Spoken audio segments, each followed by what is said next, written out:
to Mid Carter's and Catering Podcast, episode 4. Episode motherfucking 4. Yes, sir.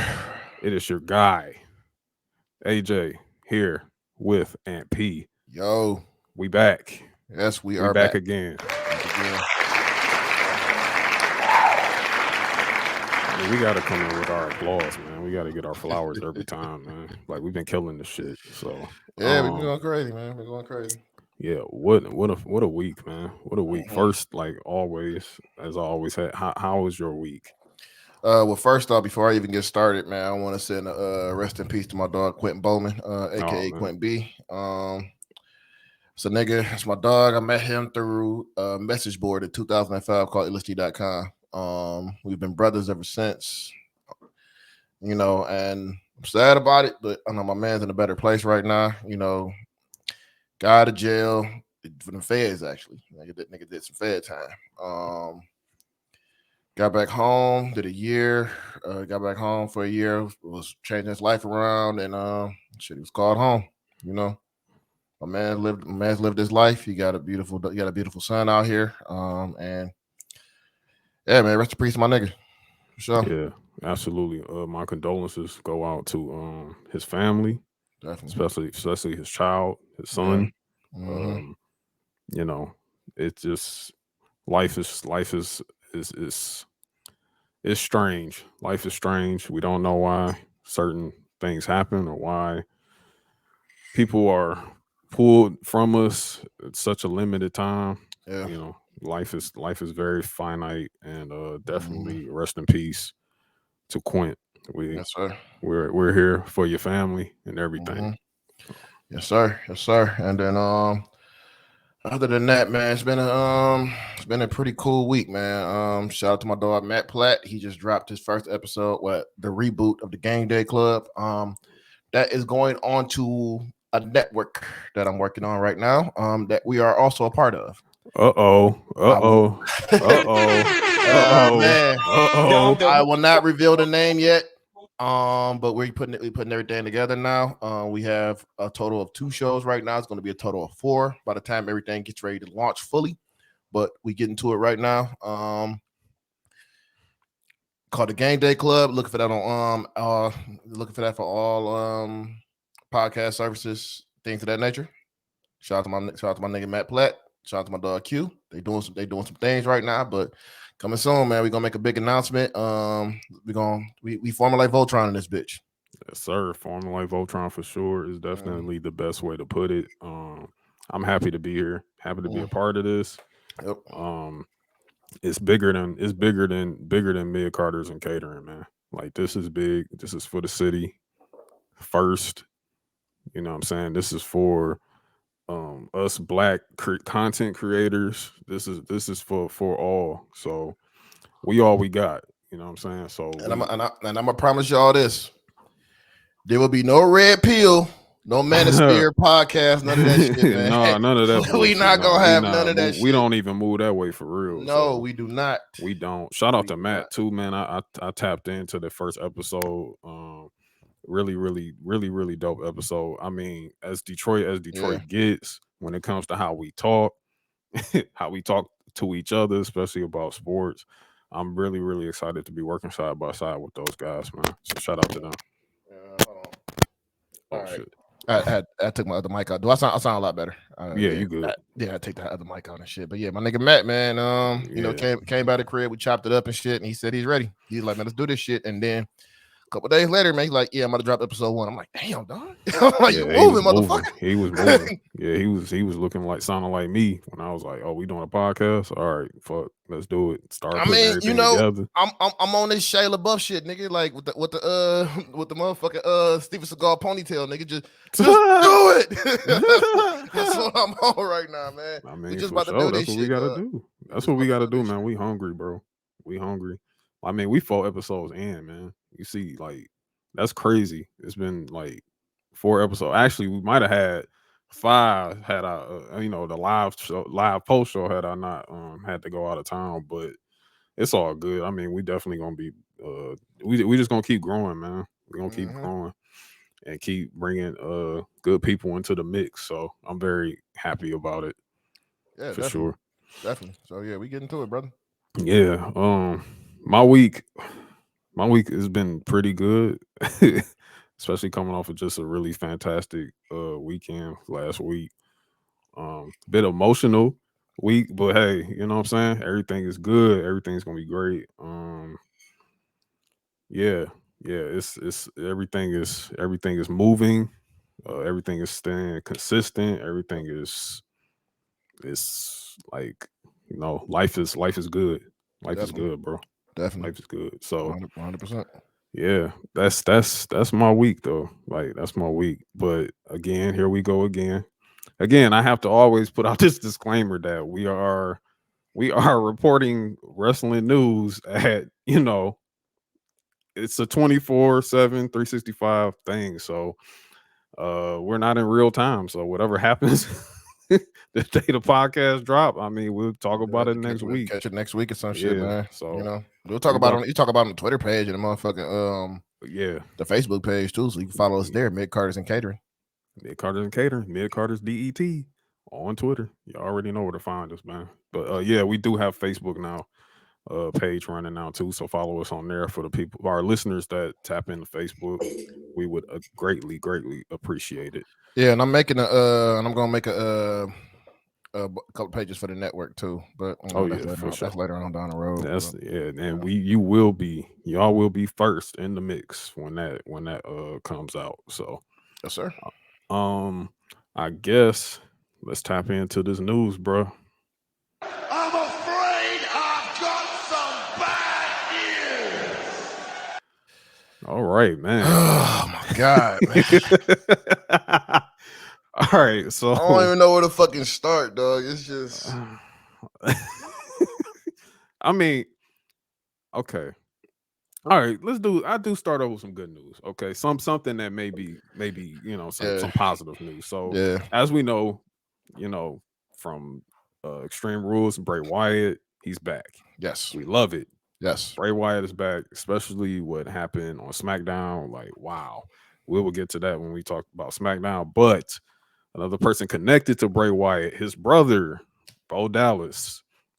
Bo Dallas, if you remember, was a super positive gimmick. It was really, really wild. It did get over for a little bit, but it kind of fizzled out. But he possibly might be returning as a package deal with his brother, Yep. Bray. So that's probably going to be something really, really cool. Mia Yim. Mia Yim, we Oh talked yeah, about her. she's on her way back. Yeah, She's on her way back. she left Impact earlier this week. She Mhm. did a nice little farewell to Impact. So yeah, we're expecting Mia Yim to make her return back to WWE very soon. Somebody else might be coming along with her too, but in the next couple of months. Oh, her husband. Yeah. Her husband, who has not been on AEW TV at all since actually he was on AEW after they lost the titles, but he wasn't on there this week. So who knows if he's stepping back or he's gonna, I don't know if him and Swerve may do something. I don't know, but who knows? Yeah. So yeah, we might see a returning Keith Lee coming back too, because he was also a Triple H guy. Yep. So speaking of I don't know if I want to save this for CDL watch or just, you know what? Fuck it. We can talk about this shit. Um since his name just came up anyway. Swerve. Good old Swerve. Swerve Good Strickland. old good old goofy Swerve. He was a The guest. mogul. Yeah, he was a guest on Kaz's podcast, I guess this past week. I really didn't tap into much of this interview except for the little small clip that went around everywhere where he had on possibly one of the worst jerseys I've ever seen in my fucking life. And like always, here we go. This monkey swaggerless. Yeah, like I don't know. I don't even know where you can find a Boondocks. I love the Boondocks cartoon, but I don't even know where you can find a jersey like that, like other than like Facebook Marketplace or some shit. I really don't know. He got But that bitch off Alibaba. yeah, Alibaba maybe, AliExpress, whatever. Just keep that shit away from me. Yeah, he actually got on there and he addressed the issue he had with the black wrestling's BRP 50. If you don't know what the BRP 50 is, it's a yearly list of the top black wrestlers in the industry, and they release this list every Juneteenth. So this past Juneteenth, they put out a list. I think Swerve was like at 20 or something. 19. 19. He was at 19, and he just, instead of saying like, yo, thank you, like the homies and all, like Black Wrestling, yes, they are pretty, they're a bigger podcast than us. You know what I'm saying? I would put them in the top 3 in terms of like the Black Wrestling podcast altogether. But they put him on the list, and it's just like, oh my, like usually you would think like, yo, here goes the homies, they showing me love, like, you know what I'm saying? Like, I don't, whatever. I just like to be recognized and everything like that. I appreciate that. Boom, boom, boom. That's not what happened here. What happened here was Swerve said, yo, take me off the list. Kind of rubbed everybody wrong because it was just like, Well, not everybody. It was certain people. I mean, certain people. Oh, wait, I forgot. Yeah, Boost, goof ass. I forgot about that. Mm-hmm. But I expected that of him. But I totally forgot about it, as you just so eloquently put it. Yeah. Yeah, he just said, yo, take me off this list. I don't want to be on the list. I'm like, you don't want no flowers, bro? I mean, everybody, a lot of us think you goofy, but hey, we still like acknowledge some of your talent, Yeah. whatever. Like, Yeah. Anyway, he addressed this, and his reasoning for this, really it came off initially like, oh, you're just trying too hard to be different, which honestly I still feel like is another reason outside of you just being a fucking hater. He compared him being at 19 to people ranking Illmatic at 19 or some shit like that. Like you look at yourself like you're Illmatic, like really.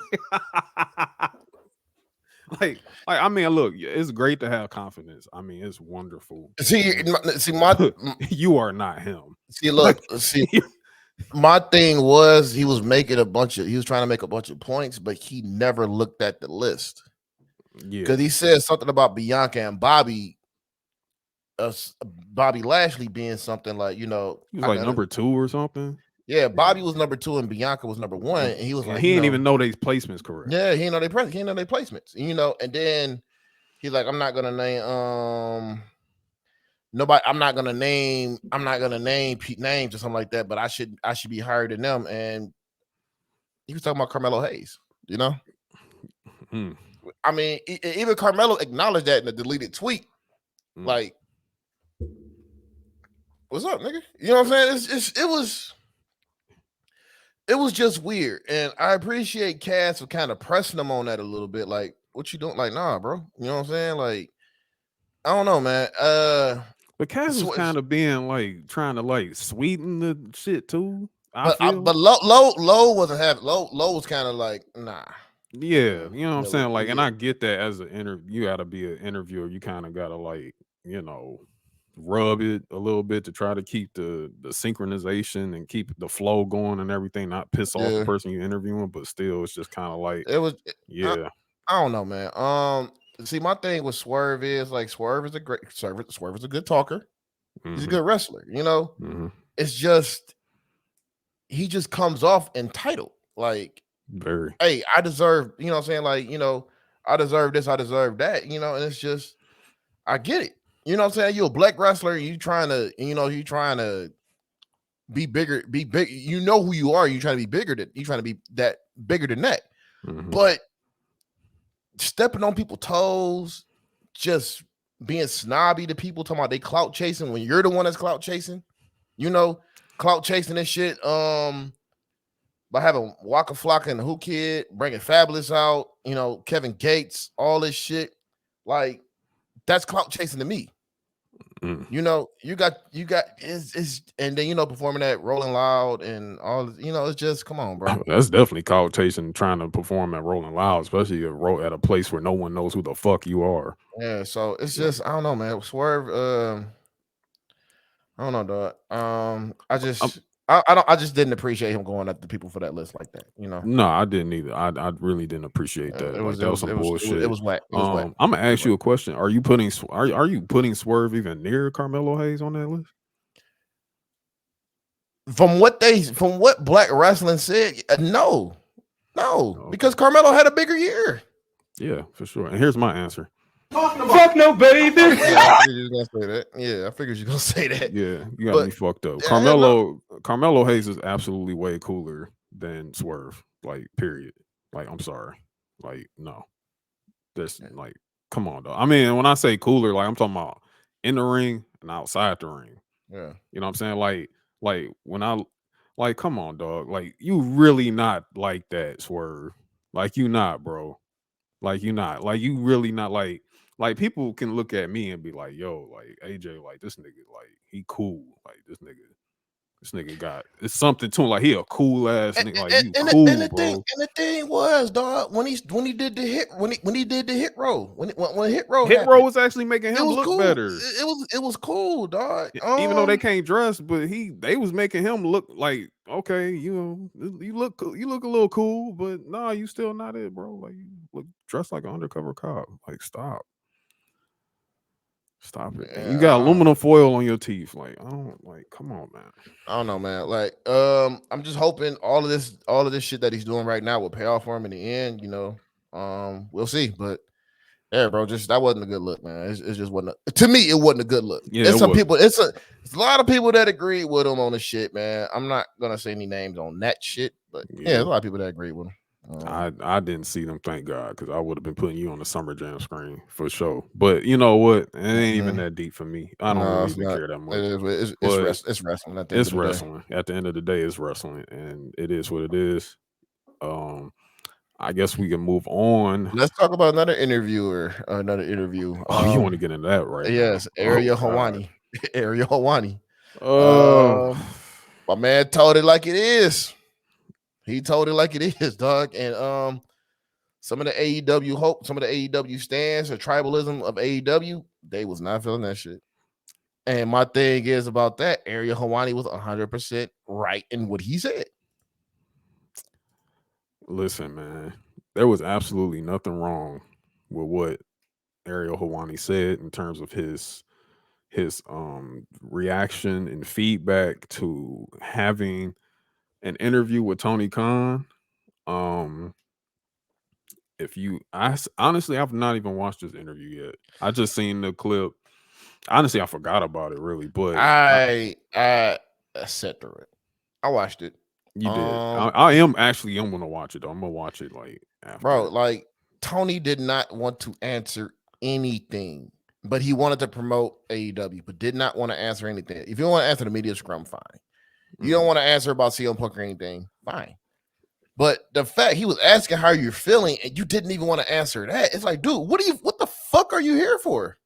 But the thing is this, like, before you have interviews, and you've done interviews, you got it. You have your PR team tell them like this is what you ask about. This is what you're not gonna ask about. This is what we'll talk about. We're not gonna talk about this, and then that's it. And therefore, these questions won't get asked. That PR team did not do any of that shit, and you know it because Ariel Helwani is a fucking professional.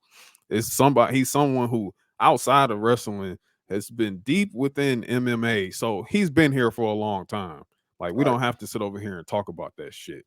Y'all didn't do none of this. Tony did this shit on some just, I want to look like Billy Badass for some reason. I'm gonna tell you, I'm a weirdo, bro. I'm gonna tell you why he did this shit. Because Triple H did the interview. Yeah, and then he's trying Triple H did one. And they've been just doing great. And like Triple H did one, Seth Rollins does one. He just did one with Shawn Michaels. It's just he did one with Shawn Michaels. Yeah, Shawn Michaels did one with Ariel Helwani. When did it drop today? I saw clips of it today. Oh, fuck, I think okay. the whole thing. I think it did drop today. Okay, so no, it started off with the one with Nick Khan, which was a great fucking interview with him and Nick Oh, Khan. and that was another reason why that was a great fucking interview. Yeah. Like I learned a lot about Nick Khan. Mhm. But you know, Tony has this whole thing of these guys are trying to take me out the game. I got to compete with them. I got to fight back. Like, bro, you're doing the same thing that Dixie Carter did that ran her company into the ground. Stop trying to compete with these motherfuckers and run your own race. That's all you have to do. And we know Tony did this interview to try to one up on Triple H, but you go to an interview and you don't answer shit. Like, come on, bro. That's why Ariel Wani said it was the most frustrating interview he ever done, and like one of the most frustrating interviews he ever done. And he said he just did not have fun with it, and it was just like, wow. And then you have the AEW fans coming out of here. I'm not gonna call them fans. Them motherfuckers are fucking stands. Yeah. Dick eaters, dog. Yeah, They be dick eating Tony that's a Khan, better bro. That term. shit weird, Yeah. bro. Motherfuckers come out to my thing. Well, how come you ain't asked Triple H about Vince McMahon? Dog, he asked Triple H about him almost fucking dying, bro. How do you even correlate a media scrum with a bunch of goofy motherfuckers fighting to a scandal that had the chairman? Like, come on, dog. Like, Man, and he did ask Triple H. And he did ask Triple H about Vince McMahon stepping down too. If you dumbasses actually watch the fucking interview, he asked all of them. He asked, yes, he asked all of them. If you Seth, actually, he asked. I mean, he's asked everyone. And if like, you actually watch the again, interview, like another dumbass, like another stupid motherfucker, Brian Alvarez was trying to go at Ariel Helwani, and Helwani cooked his ass. Like these wrestling journalists got to understand, bro. This is a real fucking journalist. it's a real journalist. A man who got banned from UFC because he was not backing down to Dana White. Mhm. This motherfucker would ask an MMA fighter that could literally beat his ass questions that he's not backing down from shit. They gonna back down from Tony Khan? And what's crazy about it? What's crazy about that is, again, like, for Ariel Helwani to say this is the most frustrating interview he's ever had to do. That's deep. And you look at just Ariel Helwani throughout, like he's dealing with MMA, these MMA fighters. You're telling me that Tony Khan is worse than interviewing Rampage Jackson? Like, this is what you're telling me. And I'm not even saying that like Rampage is a Rampage Jackson. I'm just using Rampage as an example because it's like I can imagine like trying to talk to Rampage Jackson. I'm just like, dog, if I ask him the wrong question, he might punch me in my fucking face. Yeah. And it's just, you know what? I done told y'all about Tony Khan. I done said Nigga's a liar. He's a fugazi. He just make it look good. He make it look better than what it is. That's all he. And he not even making it look better. You know what I'm saying? Like the morale of this company, bro, is just like in the fucking toilet. This bitch is in a landfill, if you ask me. You know what I'm saying? Like, it's just absolutely ridiculous that Tony, like, he was like, and then he bring up like, yeah, this is legal stuff. Like, people actually looked up to see if there's any legal files put in. There's nothing there. Like, this would be on public record if it was something legal.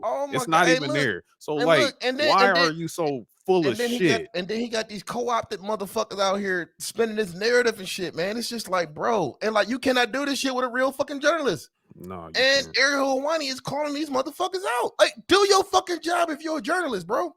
Report on what the fuck is going on. But no, you can't do that shit because the check cleared. You got the Zelle sent to your phone. You got the Cash App payment. You know, you got all that shit. You got the PayPal. You got the Venmo. So you gonna do this bullshit. So it's just, man, it's just like, come on, dog. Yeah, enough, man. Stop the cap, bro. Stop it. Just from stop all these different publications, man. So it's just, man, like, I look at it like this. Tony Khan want to be, they want, AEW want to be this big time global, whatever the fuck. They just, you got to get the real journalists, and you getting the real journalists who's gonna press your motherfucking ass, and they did, and you bitched out. Yeah. And that's exactly what happened, man. And it you know what? is. I don't it even is what care. it is, man. Like, I don't even care. It is what it is, man. And this takes me to the next thing. We're Hold in on, AEW. before you go. Yeah. I just find it funny, man. Like Tony Khan could do no fucking wrong. He's been releasing people without fucking talking to him. He'll ghost their ass. You know what I'm saying? Like putting people out there to wrestle who's fucking injured, getting concussions and shit that probably could never fucking wrestle again because of this shit. And y'all defending this bullshit because y'all that hard up for y'all that hard up for an alternative. But he's the good billionaire. The good billionaire is crazy. There is no the such good thing. Billionaire. There is no such thing as a good billionaire, dog. You become a billionaire, you did some evil, fucked up shit. You fucking mark. I mean, like for real. And it's funny, because this takes me into it's funny because when we're talking about talent and you're talking about concussions, like this takes me into exactly what I was about to talk about now, and that's Adam Cole. Adam Cole, his future with AEW. It's uncertain now. It's uncertain. And it's uncertain because he has a concussion. So it's not only that it's uncertain that is he going to return to AEW? It's if Adam Cole is going to return to wrestling anymore because of this concussion. Like that's insane. Adam Cole is like 32 years old. 32 years old. In his prime. In his prime. Like I will say that his performance in AEW has not been he's been one of the better performers there since leaving NXT, but it hasn't held up to the NXT days for sure. And I actually earlier this year I had the pleasure of actually speaking with Adam Cole. Like I actually met Adam Cole. I talked to him. And I'm going to tell you, Adam Cole is one of the nicest fucking people I've ever encountered. Seriously. Like he's a really nice guy. Mm-hmm. You know what I'm saying? So, and just talking to him there, you know what I'm saying? Like, talking about just his move to AEW and everything. Of course, his girlfriend is there. Britt Baker and everything, and seeing him light up, like man, I really am glad I'm here and everything like that. And I'm just like, man, in my mind, I'm just like, I really hope they don't mismanage you. And I mean, that was early last summer. That was during the summer, early in the summer. Like here, and here we are now. I'm over here looking at news saying it's uncertain if he's going to wrestle again because of concussion. Like what are we doing? Like, what are we doing? It's not a safe company, I mean, they hit the fact Brian had another fucking concussion. And Brian Danielson again. This is somebody who returned to WWE, like returned to in-ring action at WWE before his departure. Had a hell of a run during this return too, by the way, and did not get hurt one fucking time. Didn't no concussions, nothing. Didn't get hurt, nothing. He goes over to AEW. In the direction that they doing him right now, that's just even something else. Like y'all got him going after championships and he's jobbing out every time, but whatever. But he gets a concussion at AEW. I mean, that's very telling, bro. It's frustrating to see that because these are like greats here, and we're like we want to see them flourish, even if they're outside of WWE. Like we want to see them flourish there, and here it is. Like my point is the AEW fans or stands or drones, whatever the fuck it is, y'all do not hold Tony Khan accountable at all. The same shit that y'all used to give Vince, y'all need to be directing it to him too. Because this, I don't like the morale, and I don't care what Chris Jericho is saying. Like, I really don't give a shit. Like, he's trying to like butter up, like, hey, I'm locker room leader, rah, rah, rah. Everything's actually 95% happy over here. Like, Shut the fuck up, Chris. I mean, we know he's leaving. We know he's leaving, going back to WWE. I mean, at some point he probably will. He's gonna having fun. I get it. He's gonna want to be. He's gonna want to be in the Hall of Fame. So he's gonna leave. He's gonna have one more run in WWE in the Hall of Fame bound. That's it. I mean, honestly, if he came back, I don't need to see Chris Jericho wrestle again. Like I'm seeing him wrestle every Wednesdays now. Like I don't need to see him wrestle again. Like unless it's a farewell match. Like other than that, I really don't give a shit. But hey, give the people what they want, I guess. Yep. But yeah, that's enough. I guess that shit. Still in AEW, John Moxley. I think we talked about that last week. Yeah, but I think a big confirmation in his contract was confirmed. The GCW shit is over. Oh no yeah, more of that bullshit. He's seen that. I will give Tony Khan as he seen that Effie match. He said, "Fuck that shit." Yeah, motherfucker, you not going back over there. Yeah, like nah, you ain't going back over like, there. Like nah, shit. Man, like nah, bro. You my champion, and you want 50-50. Nah, you're like nah, bro. You're that GCW shit is done.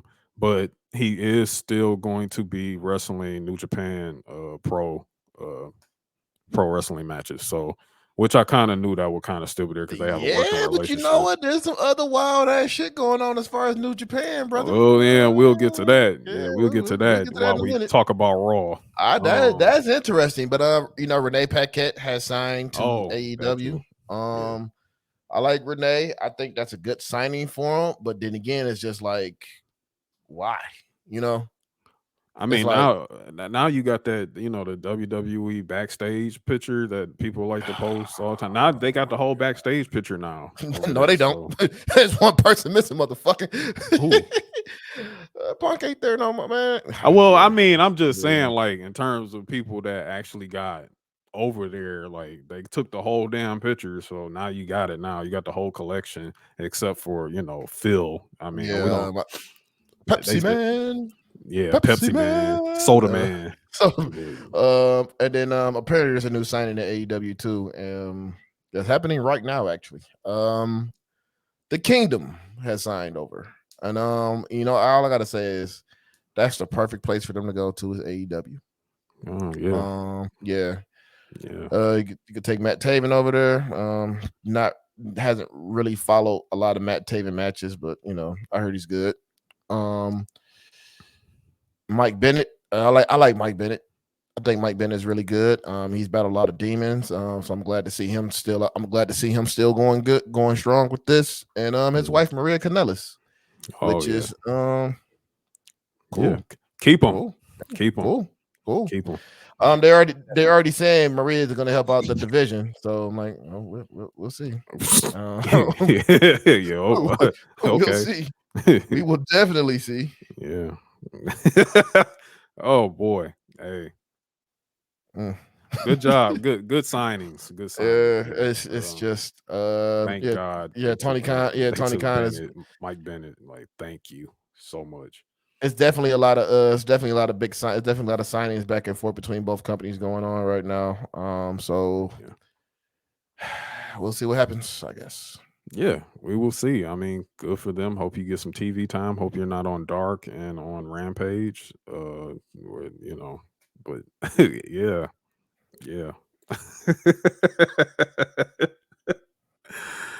Oh man, that motherfucker just signs people to sign them. I swear.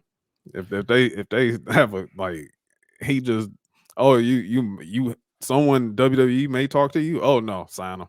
It's crazy. But hey, I'll take a free check.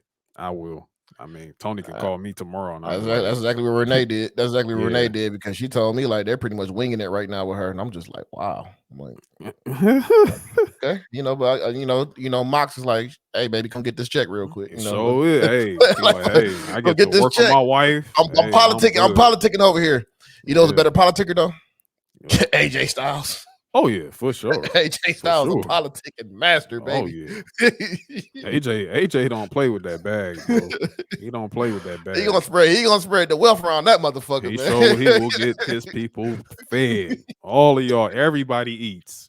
Everybody eats. I'm pretty sure the Bucks and Omega then probably call like, hey, yeah, come on over, man. Come over. You may have to go to NXT for a minute, but yeah, come over. Come come on. You know, you may need a little promo work, you know, but hey, yeah. So oh yeah, shout out to my dog Ricky Starks, man. oh yeah. Oh man, you know hey, what? man, what the fuck is wrong with you, dog? why would you send that shit to him, man? Like, what is wrong with you, bro? What the fuck is wrong with you? I don't know. I mean, look, everybody knows how I am on Twitter, on social media. I'll be social media. You know, I do my jokes. I do everything, and that's exactly what it was between me and Ricky. It was just it was jokes. But he know what it is, man. He know where he gonna be in a few years. So let's cut the shit, bro. But anyway, them fans yeah, I mean, look, them fans was not having that shit, baby. And He's not going anywhere. Somebody tweet me. Yeah, it belongs in the dumpster. Like this is where it's going. Like what happened was I like Ricky Starks posted a picture of himself or whatever, and I had reacted to the picture like with a WWE PC shirt, and I was like, "Yo, just tell us where to send it." And then he was like, "That's not Prada."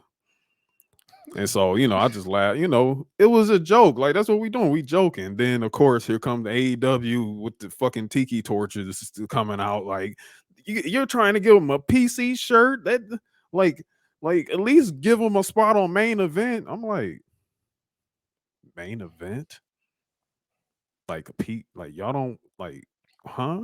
Like we don't want to see Ricky Starks in NXT first. Like he could be top dog on NXT.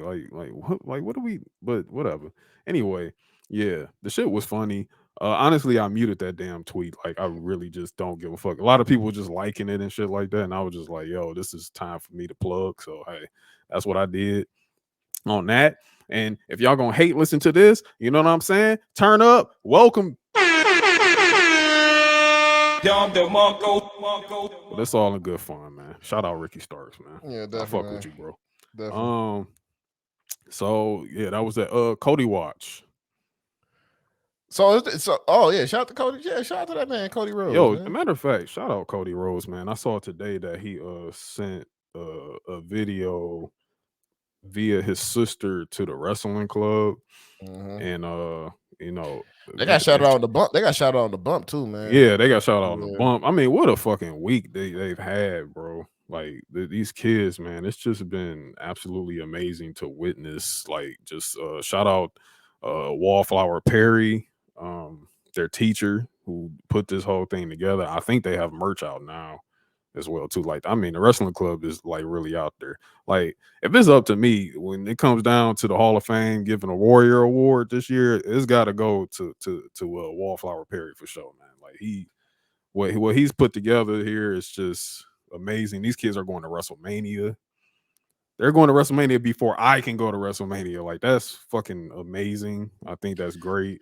Yeah. That's going to be an experience that's going to stick with them for a lifetime. But Cody sent them a video today, and just, you know, he really just showed a lot of love towards these kids and gave them like a whole lot of good make sure you eat your Wheaties speech and everything like that, man. It was really he came through with a Hogan promo for him and shit. Oh, man. Yeah, man. He definitely came through. You know, about to pull up to that class real soon, dog. You know he's pulling up to that class. Oh yeah, yeah. Oh, you about to say Hogan? Hogan ain't pulling up. I was about to say Hogan ain't pulling up. Fuck Hogan. No, I'm talking about. I was like, I thought you were saying like, yeah, you know who gonna come up. I'm like, who? And but you talking about Cody? Too many black kids there for me, brother. Too much mud in here, brother. It doesn't work for me, brother. Fucking goofy. Fuck Hulk Hogan. Anyway, yeah, but shout out to Cody Rhodes for that, man. But in terms of the update, I mean, it's looking like how we've been talking about it. Like Cody, I think he's clear. Like he's been lifting weights according to DDP. Cody on his way back, baby. Oh yeah, he's on his way back. Like I said, it's like he is pulling up on Seth. I'm like, day one could be that possibility, or Royal. I see it more hitting harder at Royal Rumble. Man. But if day one happens, I'm not even mad at that. Cody pulling up, man. He like Seth. Cody coming, man. He coming for that. I got to get my lick back, baby. Yeah, he coming back for his lick, you know. So Cody may be down 0-4 and then coming up soon. I don't know. You gonna hear that thing? You gonna hear that thing ring off, nigga? It's gonna be over with. All like yeah, by motherfucker start seeing flashbacks of being put in the crossroads and 30 million fireworks going off. pyro gonna be going off under the ring, over the ring. One thing Cody made for sure, like if I'm coming back here, man, I still need all my pyro. I need all my pyro, all man. of it. I want this bitch looking look, like 4th of July. You ever thought about how fucking ridiculous Cody was back in AEW? He came from the middle of the ramp. He had the Cody Vader, Cody Vader. Then he come up from there. Then he got fireworks going off on the stage, going off on the ceiling, going off when he come to the ring. Cody's ridiculous, bro. He is a ridiculous human being when it comes to pyro. That man had WrestleMania fucking fireworks on Wednesdays, bro. On Wednesdays, on a regular Wednesday, it's like fucking veterans. It's not even Veterans Day. It's like fucking Flag Day, and he got pyro on a regular ass Wednesday. Like that shit is. Cody is a funny guy, man. A real funny guy. Cody is old school sports entertainment, man. Yeah, for sure. Yeah, definitely old school. But I think that's it. Oh, Finn Balor. I forgot about this. So he kind of like talked about the scrap WWE plans he had with Roman Reigns, but it looks like those plans may be reemerging again. Oh. If you remember, I think was it SummerSlam? I think it was Extreme Rules last year. Or Extreme Rules last year. Matter of fact, yeah, when him and Roman went at they went at the Demon. Yeah, the rope break. Yeah, the rope break match. It might be a possibility that they may reemerge with that again. You know, Finn is a heel now, so he might be. You know, if he's done with the Edge thing. I don't think so, but. He got a whole nother beef. He got a whole nother beef that I'm loving right now. I forgot. Yeah, he got another beef now. But right now, but they said they about to bring back the shit with him and Roman. It's a possibility. He kind of like alluded, like, "Hey, it may come back up again." You know, the thing with me and Roman. So that may put kind of shove him into the title picture again, maybe sometime in the future. Especially the way that it's going now with his character. So that was pretty cool. To see, to hear, but yeah, I think that's all I got. All right, cool. For the news wire, I guess we should tap into this week in wrestling.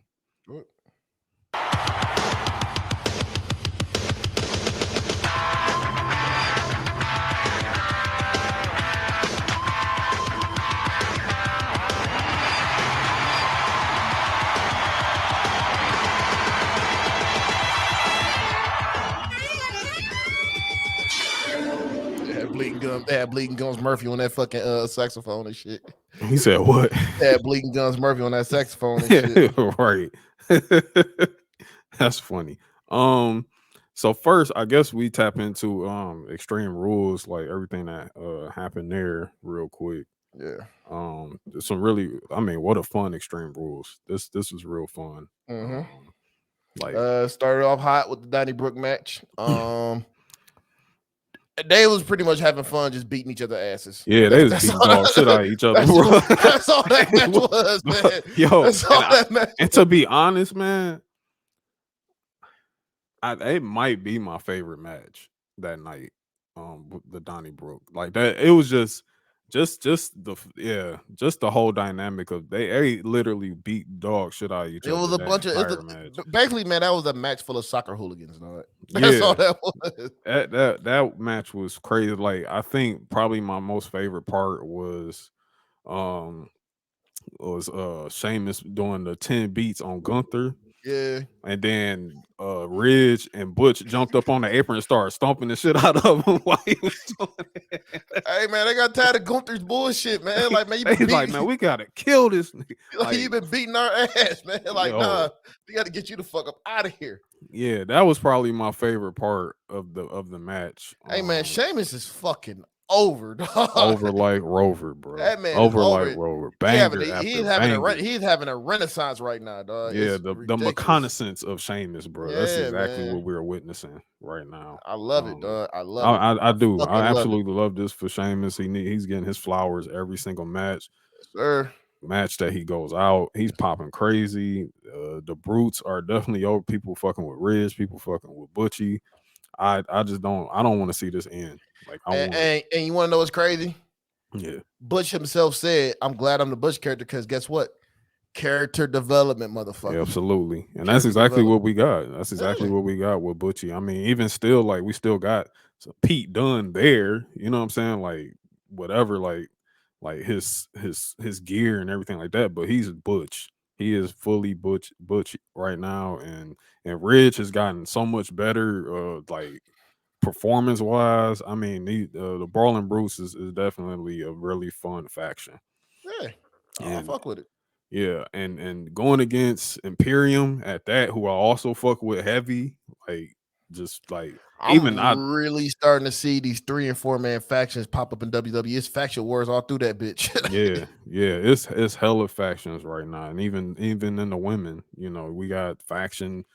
We got it's kind of just really one faction, but you starting to see little subgroups grow Mhm. out of that too, or people who are aligning themselves with one another, which is really really good to see as well too. But yeah, this was a very fun match. I really loved it. Yeah, turn up, man. Exactly. Yeah. Next was it Ronda and Liv? I believe it was Ronda and Liv, yeah. Yeah, Ronda and Liv had their Extreme Rules match. I think I saw some complaints for this match, but when I viewed it, I really didn't think it was that bad. I thought it was a pretty good. Honestly, I feel like this is probably their best match that they've had. I mean, I won't count the cash in so much, but that second match, the Clash, I felt that was Liv's I probably mean best SummerSlam. match. No, the clash she had with Yeah, that was a Shayna Baszler. Clash. Yeah, with Oh Shayna no, Baszler. that was Yeah. Chain of Blazers. I'm sorry. Yeah. SummerSlam was Second one. was I that. think they're gonna Ronda went over. Yeah. And it was a decent match, man, for what it was. Yeah, It it was was extreme. decent. It's hard to really rate an extreme rules match because you just Yeah, it's a gimmick match. You know what I'm saying? It's a gimmick I match. love the way it ended though. Like Yeah. Liv didn't look weak. She got choked out between the Yeah. table and shit like that. So that looked good for her. And then we started to see a character change with her too, which was needed for Liv. Yeah. So we're it seeing the was. character change for her. So I think her and Ronda gonna go a third time. Or a fourth time. I'll call it a third time. I'll say go, a third. Yeah, I'll call it yeah, a third time. Gonna go a third time. So we're gonna wait to see what happens with that. So yeah, that was cool. I fucked with it. Yeah, definitely. That was a pretty cool match. Following that match, was it Edge? Was it Edge and Finn? No, it was I think it was Drew and Karrion. Oh, Drew and Karrion Cross. Yeah, that was an interesting strap match. Again, it was a pretty good match, I will say. The right person went over. Yeah, the right person won. So like honestly, all of our predictions like landed in the right spot for who we mine's kind of didn't with Finn and them, but yeah. Okay. Oh well, yeah, that. But yeah, Karrion Cross goes over. Scarlett maces. She maced Drew. So no fireball this time. And Karrion Cross gets the pin, gets the win. So they're not done. Cross fucked them. I like Cross finisher. The cross, not the cross jacket, but the elbow. Yeah, the elbow. Like Yeah. that's a vicious finisher. I like that. Yeah, it And looks like he's still gonna use the Sato suplex. Yeah. Saito suplex and that cross jacket and that the forearm that he does. So yeah, that was pretty. I really like how they're building him up. You know what I'm saying? I really like how they're just rehabbing his character. So it's just all coming together right now. They're doing a good job with him. They're doing a great job with him. Yeah, I think so too. I think Cross is really gonna be he's gonna be really, really, really big when it comes to just being a heel on a certain show. So that's very good to see. Following that match was the ladder match with Bianca Belair versus Bailey. I actually really enjoyed this match. That That match might have was been really fire. if between that and the Donnybrook, that might be my match of the night. Yeah, like the spots in this match was crazy. I mean, wow. And what a way to keep Bianca looking strong, because she literally went 1 versus 3 in this match. Bailey was really reeling it in. She was really like, Bailey's fucking amazing. And She's really, and Bianca, to me, Bianca is like they're building Bianca as the female John Cena. oh yeah, for sure. And it's so obvious in this match, like, her athletic abilities, along with she's just so fucking strong. It's just ridiculous. She's very strong. She's very strong. She looks good out there. She she really did really good ladder spots.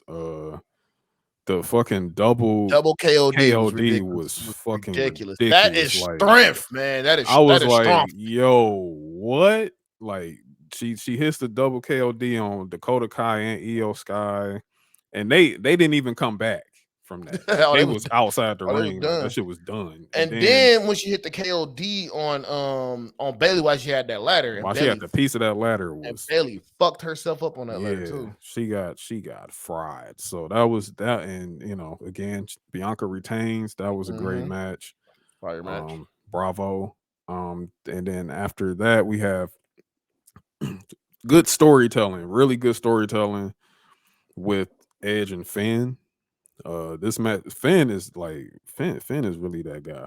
Finn is Captain fucking New Japan now. That's what he Bruh, is. that's exactly what he's Captain fucking New Japan now again. So, man, Finn is, I mean, eh, I can't give enough praises to this match. Like, seriously, like, just Finn as a heel, like, just yelling at the ref, ask him. Like, he just kept telling him, ask him, does he quit? Ask him.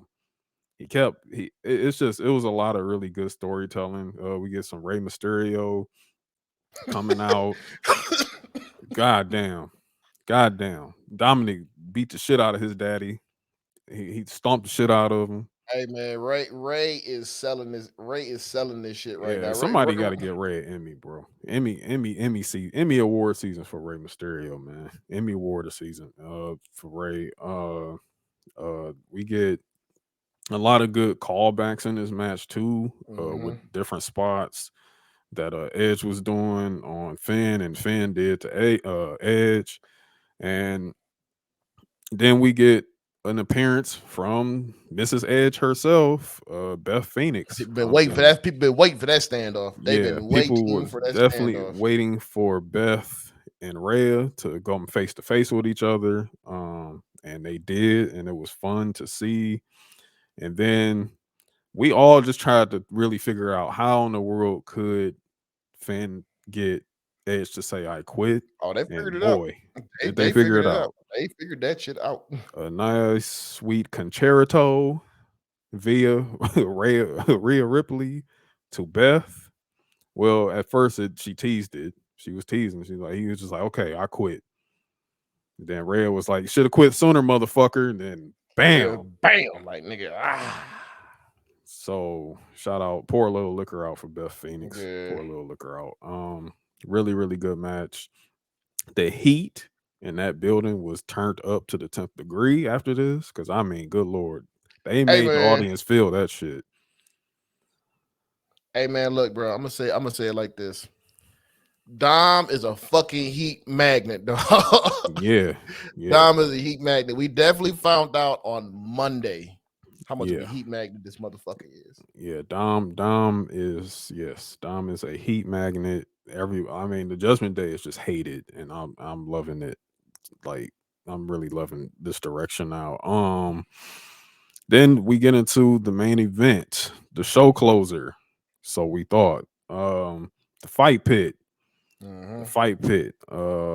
Seth Rollins versus Seth freaking Rollins, aka RVD, versus Matt Riddle with Special guest Daniel Cormier. Hey man, Seth came out there with the fucking RVD ponytail, and with a ponytail, and then did the gesture, the famous RVD. With the fucking RVD spray painted shit. And RVD was like, first off, shout outs again to Makazi for that crazy ass shout shit, out, man. shout out to Makazi for that. And man. then RVD was like, oh, he was dressed like me. He like, whoa, whoa, dressed like me. And then he just sparked up the fucking bong and kept going.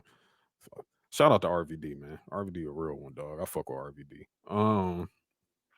But yeah, really good match here. Really good match. It went as we expected in terms of the result.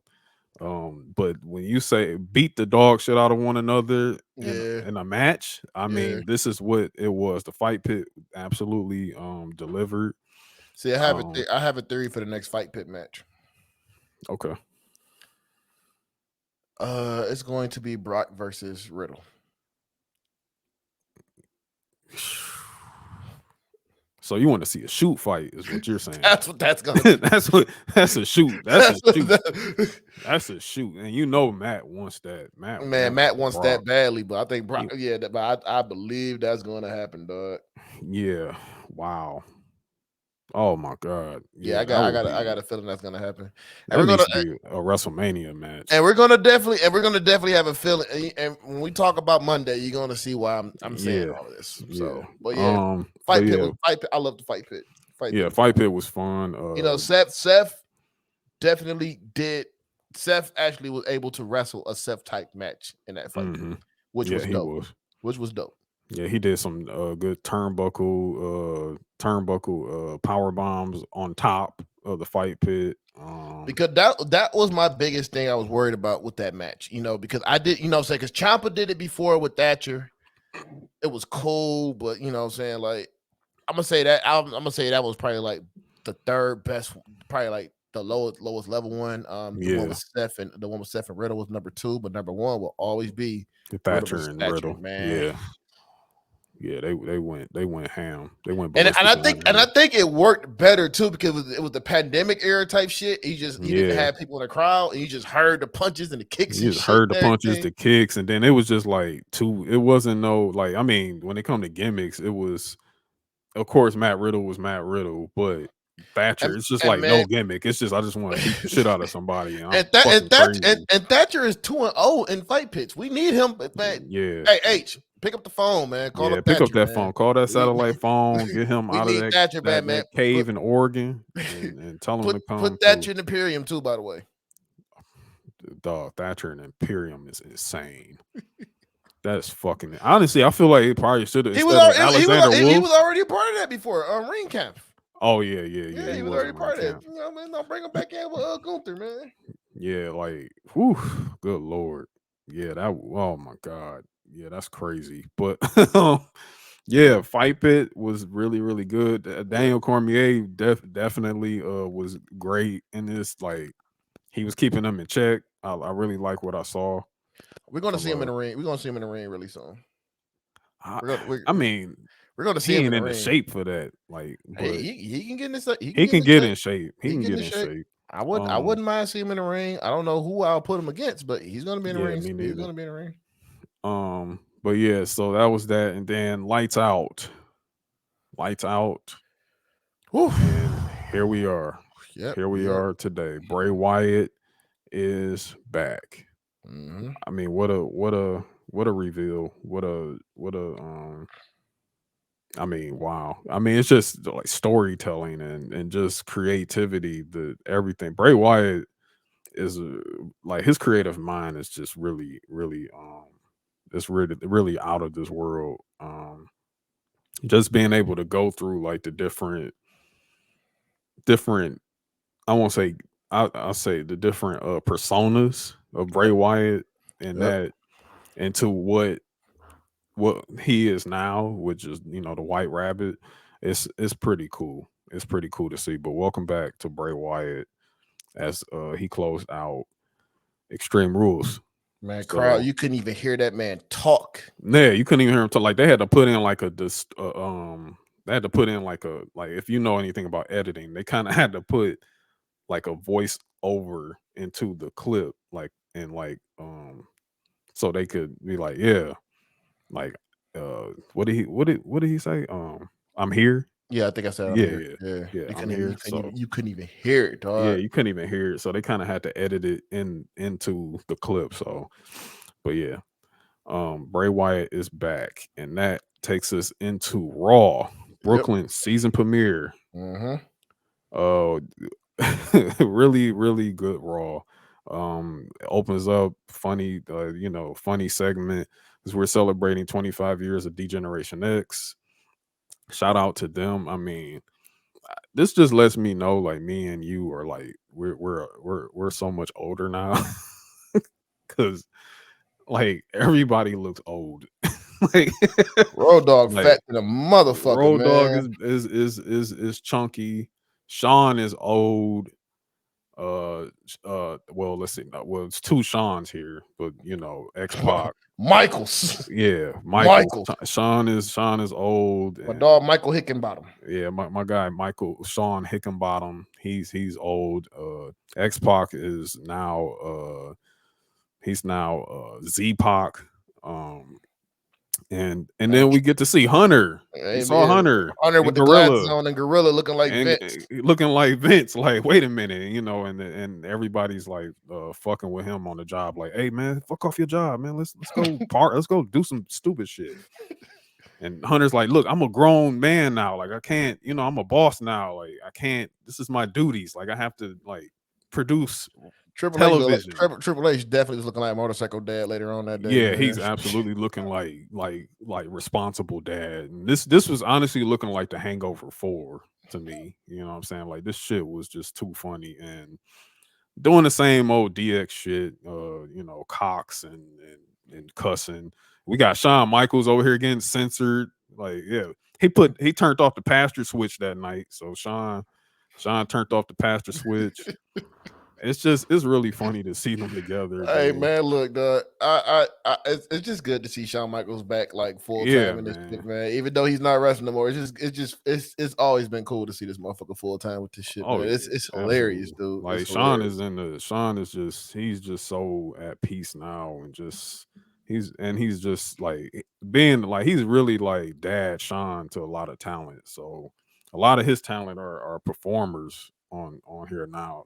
A lot of people from Shawn Michaels school, even over in AEW. So another one too is Booker, man. Booker got a lot of kids out here Booker too. Booker got babies out there too. So it's just, yeah, like these, just being able to see these two guys today and yeah, it's truly amazing to see them being celebrated too. We move on from that. The Bloodline, Roman Reigns effect. The Roman Reigns effect was there. Hey man, on Raw this week. We got to discuss another effect too later on the show, man, because they've been on. Yeah, Roman Reigns effect, definitely. Yeah, the Roman Reigns effect. So Roman, he's questioning Jay. He's questioning Jay. He's just like, man, are you a fool? Like, hey man, Jay Uso might be my favorite character in the Bloodline right now. Jay, that nigga is ridiculous. Like, I don't get how they're not corpsing like when they do this shit. Roman corpse. Oh, he corpse on Monday for sure. He don't give a fuck, man. Like, he and we know why he corpsed, because oh my god. So Jay, Sami is like, yo, chill. Remember, you made me the boss of the Usos. So like, this is the Usos is his family. So if you ever watch The Sopranos, you know what I'm saying? Like this Sammy's the boss of the Usos. Like, so he's the underboss. So like, this is crazy, bro. So he tells Jay his behavior is not very Usi. And he look at that, like, look at Jimmy, and Jimmy with the biggest shit. He's just like, look at Jimmy. Jimmy got the biggest shit grin on his face. He's like, everybody loves Jimmy. Like, come on, like, how can you not love him? They did a little stupid ass handshake. handshake. The stupid handshake. This is gold, man. This is TV gold. Like, they do this, And then he's like, hey, and even look at Solo. Solo, you can tell like So the crack Solo in his tried mouth. his hardest He's not just to breathing crack. hard, like, man, I He gotta like, stay fuck. serious. Fuck, Sammy, leave me alone. Like, stop. And Roman just standing over there on the ropes, just smiling, bro. Like he laughing just like a motherfucker. Roman and don't even then care no more, dog. and then to make matters worse, Riddle comes out. Riddle comes out and he's just, he's like, hey Roman, you know what I'm saying? Like, what's up? Like, let me get another shot. And Roman like, like, are you dead ass? Like, nah. and then Riddle start using yeet. Start using yeet. Sammy like, hold on. He like, that's a bloodline word. That's a bloodline phrase. You do not get to use yeet. And then Riddle goes, yeet. And then Jey Uso, King instigator in that bitch. You just gonna let him do that shit You to just you? gonna keep let him do that shit, Sammy? You gonna let him do that? And then like the yeet thing, it makes Roman break. In case you wasn't paying attention, Roman actually broke there too. So Roman broke twice this whole time. He just like, because he looked at Sammy like, what the fuck? Oh my God. He just busts out. He laughing, covering his face. Oh my God. This whole thing was just really great. So again, like you said, Jay is instigating the whole thing, and that ends up giving us Riddle versus Sammy later on that night. It wasn't even a long. It was 20 minutes. It didn't even feel like a 20-minute promo. It didn't, because it just had us locked in like that. It was just that funny. Like, but that was a really good segment again. Moving forward, we finally get Johnny Gargano versus Austin Theory. Really, really good match that they put on. I'm warming up a lot more to Austin Theory now. Like, Austin Theory has always been a good wrestler. He's been a good wrestler, just shit finisher. I really wish he started using that taxi again instead. But I feel like he could pull that off again. But a lot of references to their time in the way back in NXT. I honestly, Austin Theory kind of like ran most of this match. Johnny just kind of just let him lead a little during the match. We get some good DDT spots from Johnny outside the ring, and then of course he wins with the springboard DDT. He wins that clean. I love that finisher. That finisher is really cool. I'm just ready for. I mean, it's time to put the briefcase up. Like, you think so? Yeah, let's just put the briefcase up, man. Like, if you want to make this a series, like if you want to go Johnny Gargano versus Austin Theory 2, then yeah, we got to put that briefcase up or put it up against KO, like, or whatever. Speaking of, KO was missing this week. I just noticed that too. Excuse me. But yeah, Johnny wins springboard DDT clean. Clean. Next match, Rey Mysterio versus Chad Gable. Another pretty good match. A lot of story in that match, though. A lot of story. Dominic and Rhea come out. Rhea is just so disrespectful. So fucking disrespectful. You are disrespectful, darling. You are. She comes out with the tribute band on that red Beth. Wild. Like, wild. Crazy. Disrespectful, dog. So disrespectful. Wild, dog. That's crazy. Like, wow. But Edge loves that type of shit, though. For sure. Yeah. Edge loves that shit. So it's just, I mean, of course, I know she got the go ahead. Like, yeah, do that shit, man. Make it twist that knife. You know what I'm saying? But so you're definitely getting Rhea versus Beth real soon. Probably so. And again, Ray beats Chad clean. I thought they were probably going to cost him the match, but Dominic ends up coming in the ring afterwards. He slapped his father in the face. Let me tell you what happens if I slap my dad in the face. You know, ass whooped. Whooped. I may not be here the following day. I might, you know how like the Detroit self-defense, the person turn around and they in heaven. Shout out to my dog Dale, by the way.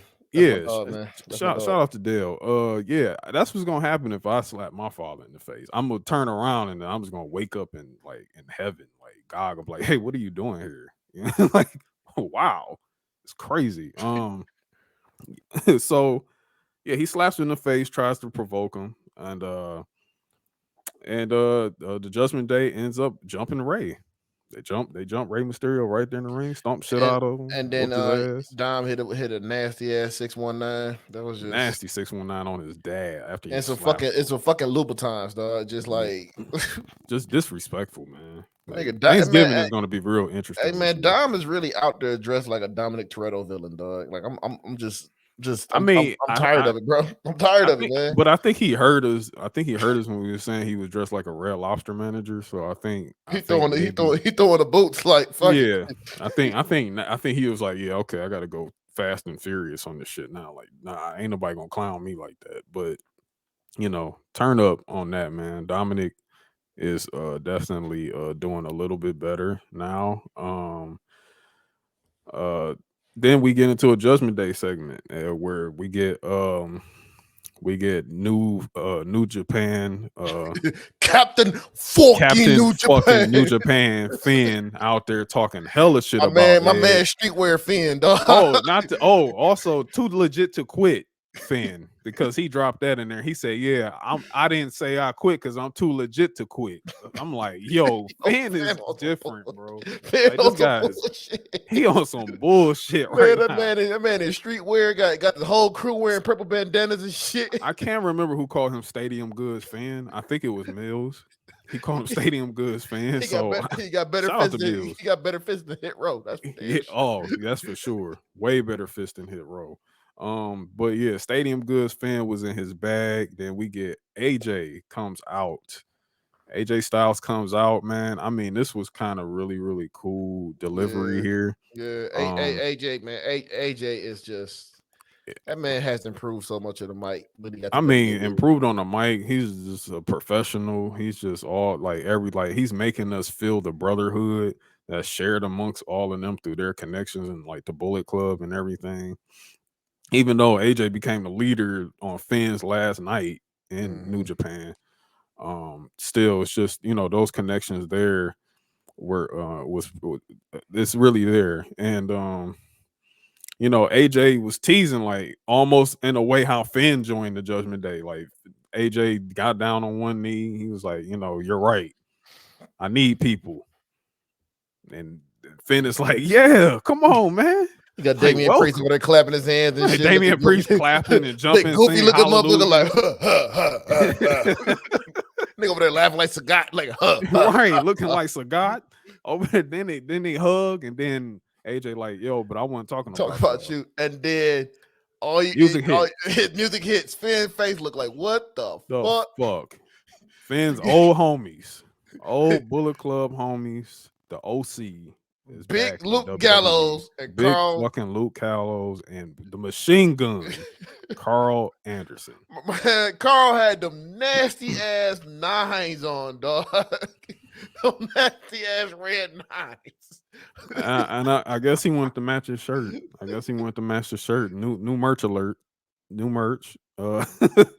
They come out to the ring and then we get us a nice good brawl. Hey man, look, hold on, because nigga, the crowd was going, holy shit. The crowd went up. The crowd went up when Gallows and Anderson came out there. Yeah, and then holy shit coming on, and then man, Finn's face was ridiculous. When getting tackled. First he looked at AJ when it was hugging, and she like, what the fuck? And then you hear music come on. Finn like, oh my god. He said, oh man, and look, Dom's soul left his body, dog. Yeah, Luke uppercutted the shit out of him. Uppercutted. Like, all you hear Dom say, "Big fucking mistake." And you're like, all you hear is, oh, he was up off of that shit. Hey man, imagine Jimmy Smith was there. Oh my god, Jimmy Smith. Oh my gosh, I'm glad. And then the brawl happening and shit like that. Luke over there, Luke and Damian Priest going at it. Carl beating the shit out of Dom, Rhea jumped in, but Carl was like, "Man, get the fuck on." Yeah, and then tried- Finn get tackled over the announce Hey, table by Finn, how about AJ. this? Finn ducked the back fist from AJ and ran out the ring quick as hell. He's like, "Wait, AJ, wait, AJ!" And AJ tackled his ass. Yeah, it was a good fight. It was a really good fight. Dog, and then, they got away and shit, man. And then the OC is back. They fire OC ass is thing. back. They fire ass thing. Interesting stuff while this was taking place. Very interesting stuff. So, as we know, Machine Gun, Carl Anderson, he's actually still the New Japan Pro Wrestling Neverweight champion. He still has that belt, and he has to go defend that belt. So we get some retweets during this. New Japan Pro Wrestling, New Japan Global, they retweeted this return back, sending their love. Switchblade.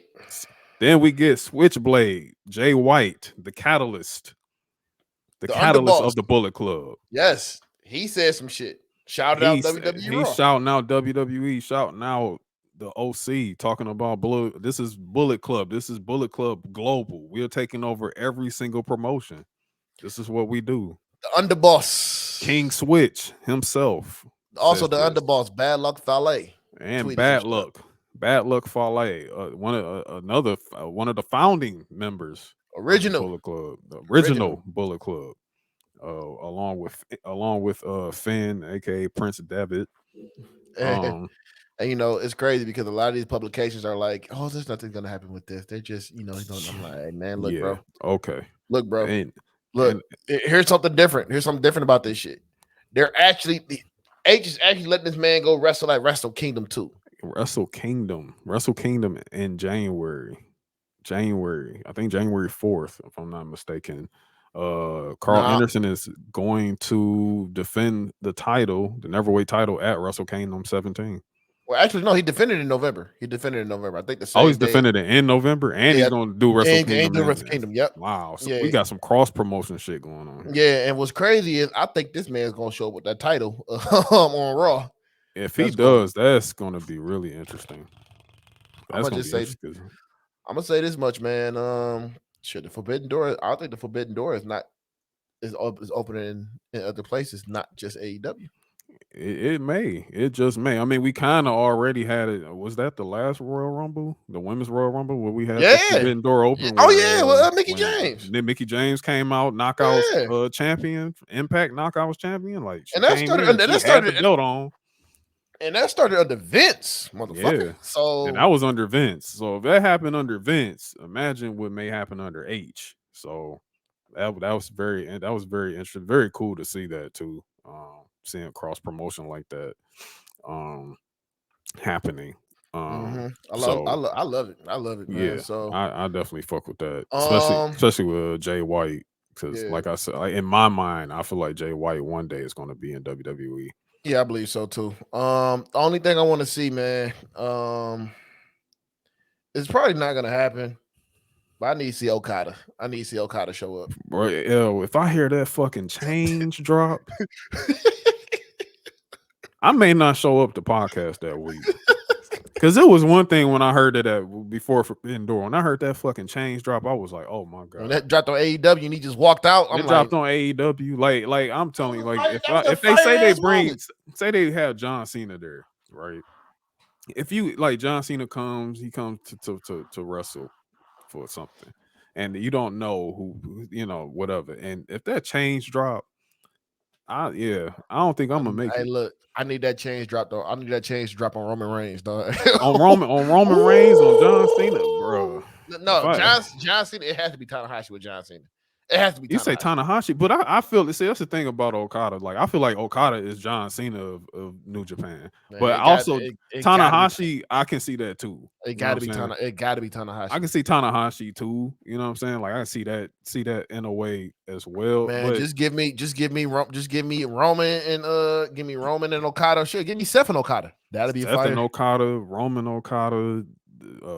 John and Okada, like, oh my God. You can bring over Naito. Like, it's so much. Naito is like for me, Naito is like Seth to me. Yeah. Naito or Randy and even Tanahashi with Randy Orton. Like I even see that too. You know what I'm saying? But I mean, yeah. this is all pipe dream shit we talking it about. is pipe dream shit here. It just might just be for Carl Anderson to go wrestle over there. Yeah, man. yeah. So and he might be just going to drop the belt and then be like, okay, no, bring your ass back or whatever. So but I don't know, but you know, at the same time, we could see something. I mean, it's something going on because before Daniel Bryan left, Nick Khan was trying to work on letting Daniel Bryan wrestle the G1.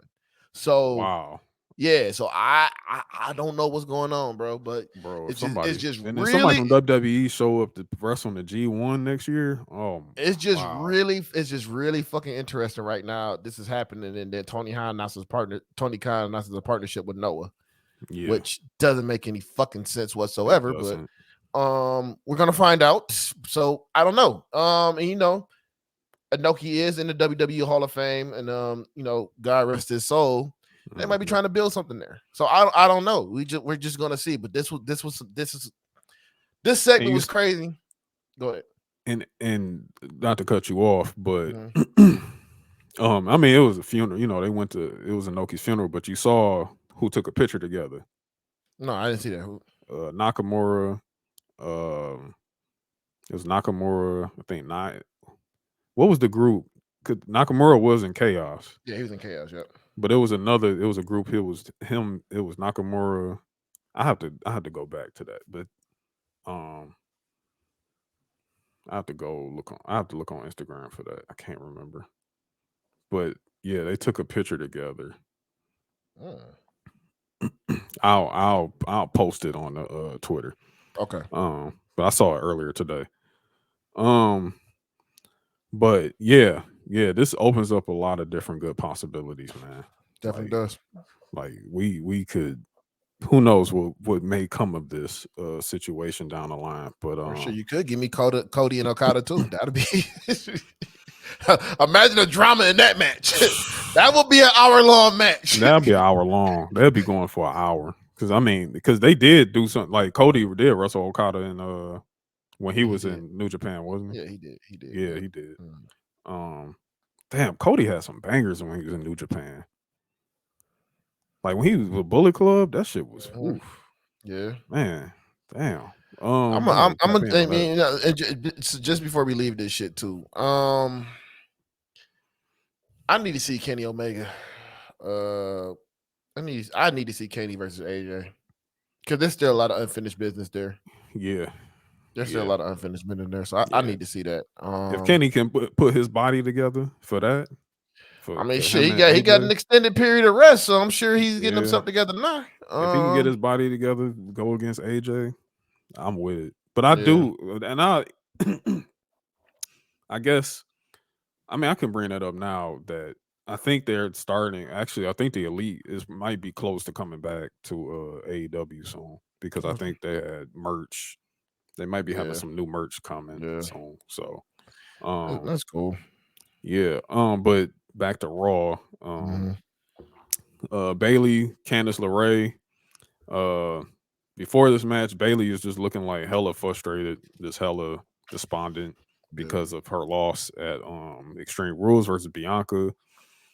Dakota just does a lot of the talking for them this week. Bayley just kind of like whatever. I don't know what they would. Is Byron Saxton opening a club like Club Saxton? Because he was talking to them like inside of like a club or something. I think he's having a backstage thing now because you know he's no longer he's not on Kevin Patrick. Kevin Patrick joined up. Yeah, he's pretty cool. Two-man booths are back, and I love it. Yeah, 2-man booths are back. So again, I mean, some people were just like, yeah, it's not that good this week, but he's got to get used to it. You know what I'm saying? He's not backstage anymore, and I think he will. Kevin Patrick is better than Jimmy Smith is all I'm gonna say. Yeah, definitely better than Jimmy Smith. And Booker T sent a shot to him today. He's like, I don't think Jimmy Smith should ever be anywhere near professional wrestling again. I said, God damn, Booker. Oh, Booker was sick of that shit, man. I can't wait to talk about NXT too, man. Because let's finish. Yeah, we'll get in that. So Bayley, Candice LeRae wins. She finally got her a win, a really good win. Over Bayley too. So that was Bayley. a big win. That was a big win. real nice. And then because Candace and Bailey actually worked in Independence together. Yeah. At times. So real clean roll up. Bianca comes up. Both of them got washed up. Like Damage Control beat the shit out of them. So there's that. Shit ain't done. Sports entertainment, silly shit. The Miz's birthday celebration. Maurice gifted him 2 big massive balls. Of course. With his picture on them. That was funny. Gave him a bat. And Dexter Loomis, here we go again, pops up. He's in the under the table, comes up head, whatever. You talk about motherfucker that on corpse. How the fuck do Dexter Loomis not corpse, dog? I don't know how he does this shit, dog. Yeah. Wow. Yeah. Dexter Loomis is just But again, finally, we're going to get a match next week set up. Dexter Loomis versus The Miz next week on Raw. So that's going to be pretty cool. Dexter Loomis wins. He gets a contract, and he is now officially part of WWE. Yes, because this whole time I didn't think Dexter was like playing free agent right now, but hey, this is where we at. So yeah, Dexter wins. He gets a contract with WWE. So I'm expecting Dexter to pull that one off. Yep. Where's Ciampa? Watch again. For what I've heard, I heard a couple things. Ciampa is nursing a back injury. He should be back soon. But I also heard something about some family issues with his daughter. So that's another thing. Yeah, I think that's what I believe. It was his daughter had surgery or something like that. So Ciampa will be back soon. Ciampa will be back soon. So shouts out to Ciampa. Hope everything is well with you. Yes, sir. We get another almost squash. Blah blah blah. Yeah, almost. Squash. Oh man. Wow. I didn't forget about this match, but damn. Seth Rollins versus Bobby Lashley for the United States Championship. But there's a big angle that happened with that though. Very big angle. And I'll let you tap in on that. Yeah, very big angle come out. Bobby come out there, he's cutting a promo. He said, I beat this guy, I beat that guy, and then all you hear is that guitar riff. And here comes Cowboy Brock. Doom, doom, doom, doom, doom, doom. Crowd goes up for that. I heard a rumor that he was showing up, and lo and behold, Brock is here. Brock is back. Brock came to get his lick back, and he beat the shit out of Bobby Lashley. Beat dog shit out of him. Man. And I mean, he was just like, Bobby Lashley, Mike. It's kind of sweet how he did. He's like, he pressed the mic into his chest and then he just punched the shit out of him. And actually no, he didn't punch him. He put him in the F5. Like F5 right the there. Fuck out of Bobby, dog. Bobby landed on his shoulder. German suplexes. Bobby landed on his shoulder. He put him in the Kimura. Fucked him up on that shit. Another F5.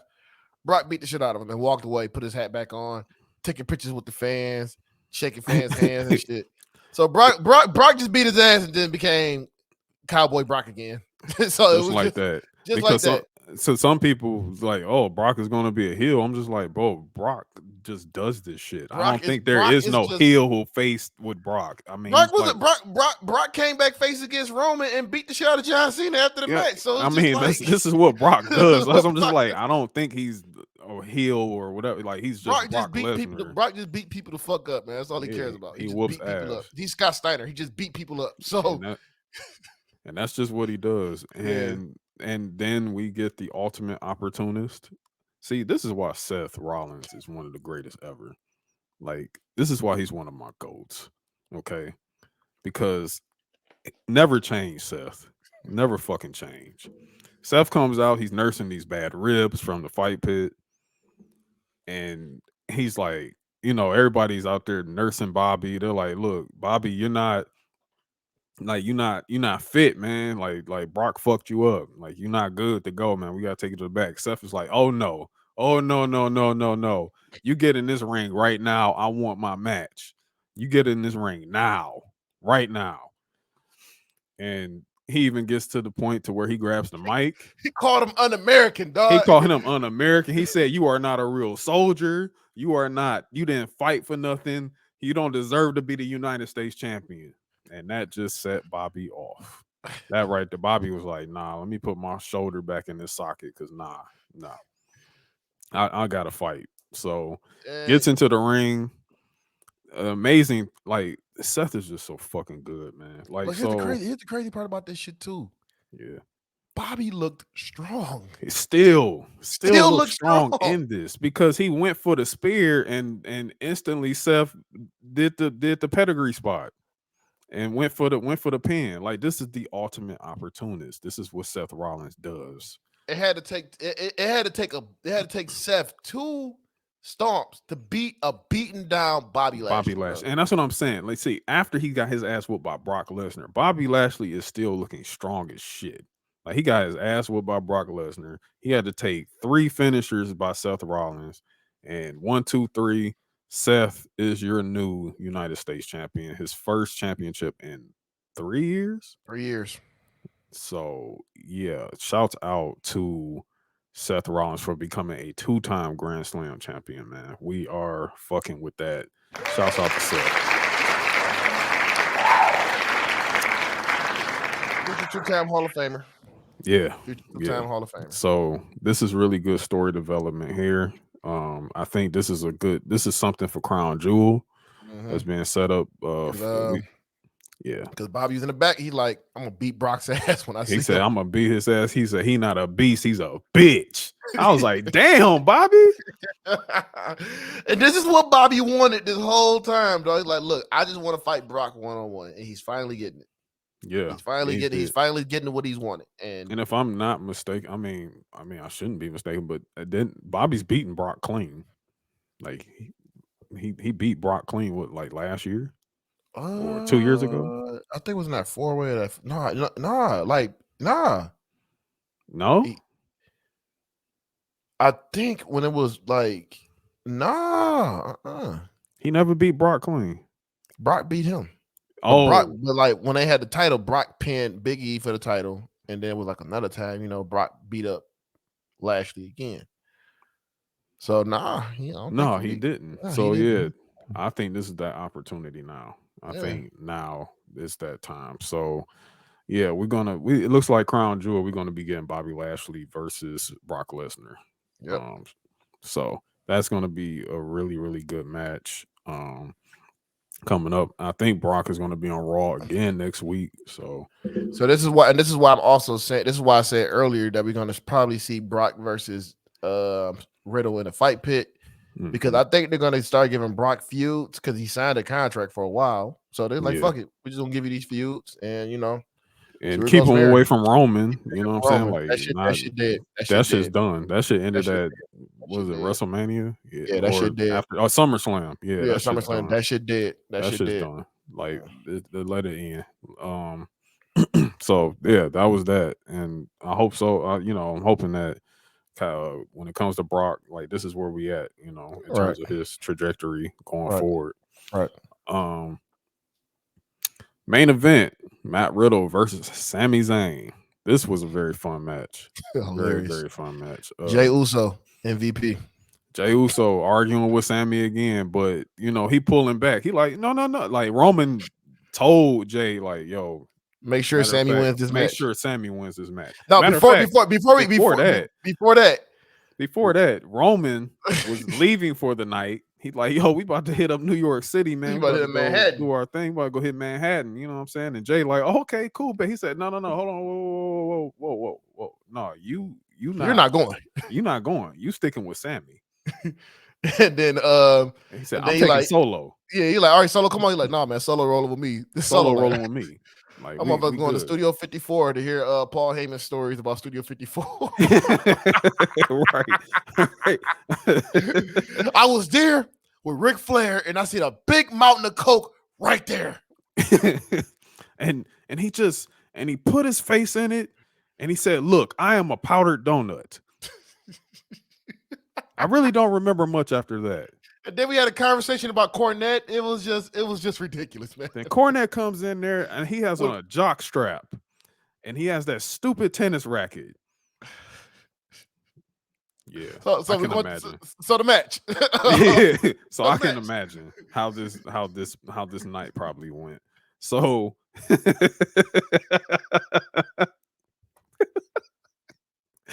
So, Jay is like trying to get involved in the match, but Sami is telling him like, no, chill, like hang back. So Jay like, all right, All right, cool. No, he got this. He got this. And he told him to stay out of it. Matt Riddle he won clean. Matt Riddle beat because Jimmy about to jump in. Jay like, nah, hold on, bro. No. He got it. Let him go. Hit the RK, hit the RK on Sami. Hit the RK on Sami. The funniest shit. This nigga Jay was like, all right. He put the title. He put the title on like, Jimmy. And he put the title on Jimmy. Like, there you go. No, here you go. Here we go. We out. It's time to go. Like, we out. And that's that. Jay and then, fucking Uso, dog. Yeah, Jay Uso. Shout out to Jay, man. Again, like we really, I'm really loving how professional you guys are being right now. It's really great stuff. Jay, then they leave, and then we close out the show with the DX celebration. And you know what? People are really complaining about it. I'm just like, you know what? Nah, I ain't about to complain about this shit. Complaining about what? It's corny, it's boring. I'm like, nah, man. Triple H had a lot that he was dealing with.